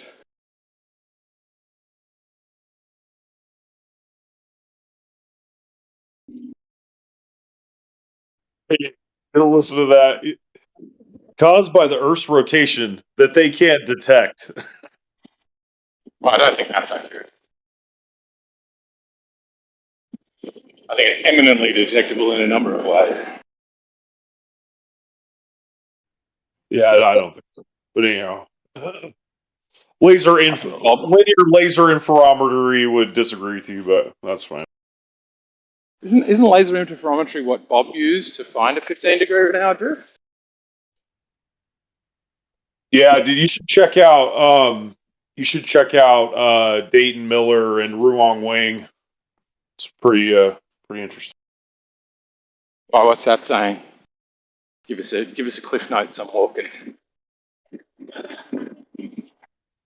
Yeah, here I'll post you a link to a little Can you describe it though? presentation on it.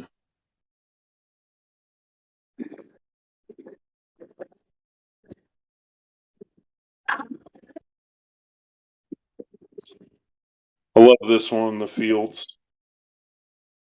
Is it similar to Bob's actual explanation that it was what's he call it again? The ether?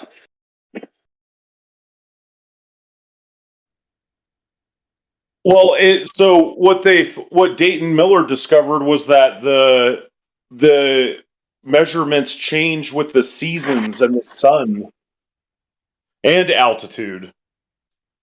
So right, okay. Yeah, I did look at that. I've looked at that stuff already. I mean, the question I would challenge that with is: did it ever find zero rotation?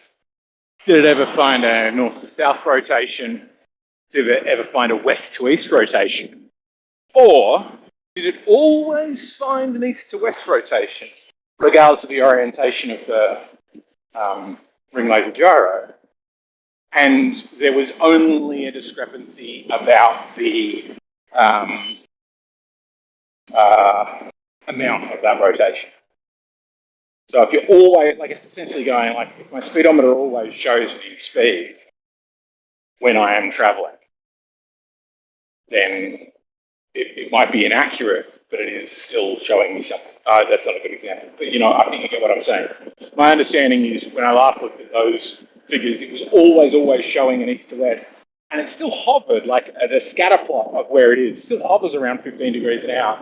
Sometimes in very cold conditions up high or something like this, it gets down to 12. And sometimes in very warm conditions or something else, it goes up to 18, but it's still within 3 degrees per hour of 15 degrees an hour east to west. Yeah, man, like I said, you got to look into it yourself. But what the nail in the coffin is that Dayton Miller, for example, did like an outrageous amount of experiments, and like they could never refute them. But of course, like his results didn't reify their fucking bullshit. So they just tried to say that he forgot to he forgot Calibrated to correctly. no, that's not their argument was that he forgot to he didn't take temperature into consideration with his experiments, which is just a total lie. So that's the part that when they tried to refute him, all they could do was lie. So that to me is just game over. If you got to lie, you're not on the side of truth. But I I don't think it's a lie. Like, to me, if it's the same thing I looked at last time where I went up hills and down and did all sorts of things, when I look through the documents for calibrating a ring laser gyro, I think I even found the correct model, but this is like 2 years ago. The steps you need to go through to calibrate a ring laser gyro for different operating conditions is significant. It was like a 3-page document that's just a decision tree. It would just be like squares and diamonds saying, do this, then make this decision, then do this, then do this, then make this decision. And the 3-page document didn't have any steps on how to do that. Each one, it would just be like, calibrate the blah, blah, blah, blah, blah, blah, blah. And that's on page 4 of the manual. And nowhere in the document that I saw where they were going, we got these funny results, did they describe how they followed that process. To which, to me, if this thing says this will measure rotation if you calibrate it correctly, you want to show how you calibrate it correctly, right? Yeah, I mean, he does it. He goes into how he calibrates it. Like, he made these super like precise machine screws, and he had them measured out to where, like, if he turned them a 16th of an inch or a 16th of a turn, he knew exactly like the changes made to the equipment. Like, he was fucking brilliant. Like, bro, let me tell you something.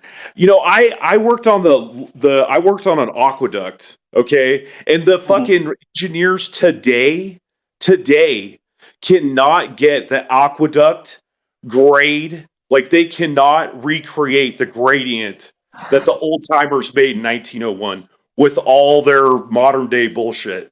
They literally cannot figure out how to they cannot build new LA aqueduct today with today's technology. Can you link this back to the ring laser gyro? I'm not following the line of I'm just saying, I think a lot of us modern day idiots discount olden people, like, you know, for 4 times as people that weren't as smart as us. And I think actually we're probably a lot dumber than a lot of them. Well, I mean, I think you and I would probably agree on that. I just don't see how it relates to somebody who did an experiment 4 or 5 years ago. I don't think they'd be an old times person who's laying down an aqueduct. I mean, because the challenge for the thing about the ring laser gyro is, one, I've already said, to my understanding of it, it always measured east-to-west rotation, regardless of its orientation, regardless of its temperature, altitude, all of those things. It just weighs how much it measured east to west. So two possibilities in a better way are maybe the Earth changes in its rotation when it's rotating, or B, maybe somebody who's an expert at using ring laser gyros didn't correctly calibrate the ring laser gyro. You're missing the point. It's literally the sky rotating is what it's measuring, and like, it's what Einstein talked about. He talked about if there was a meter and the sky was rotating, it would measure, that would cause a force. Like, yeah, man. At any rate, you know, honestly, I don't really fucking like. I mean, I don't really care what anybody else thinks. But yeah. Anyhow.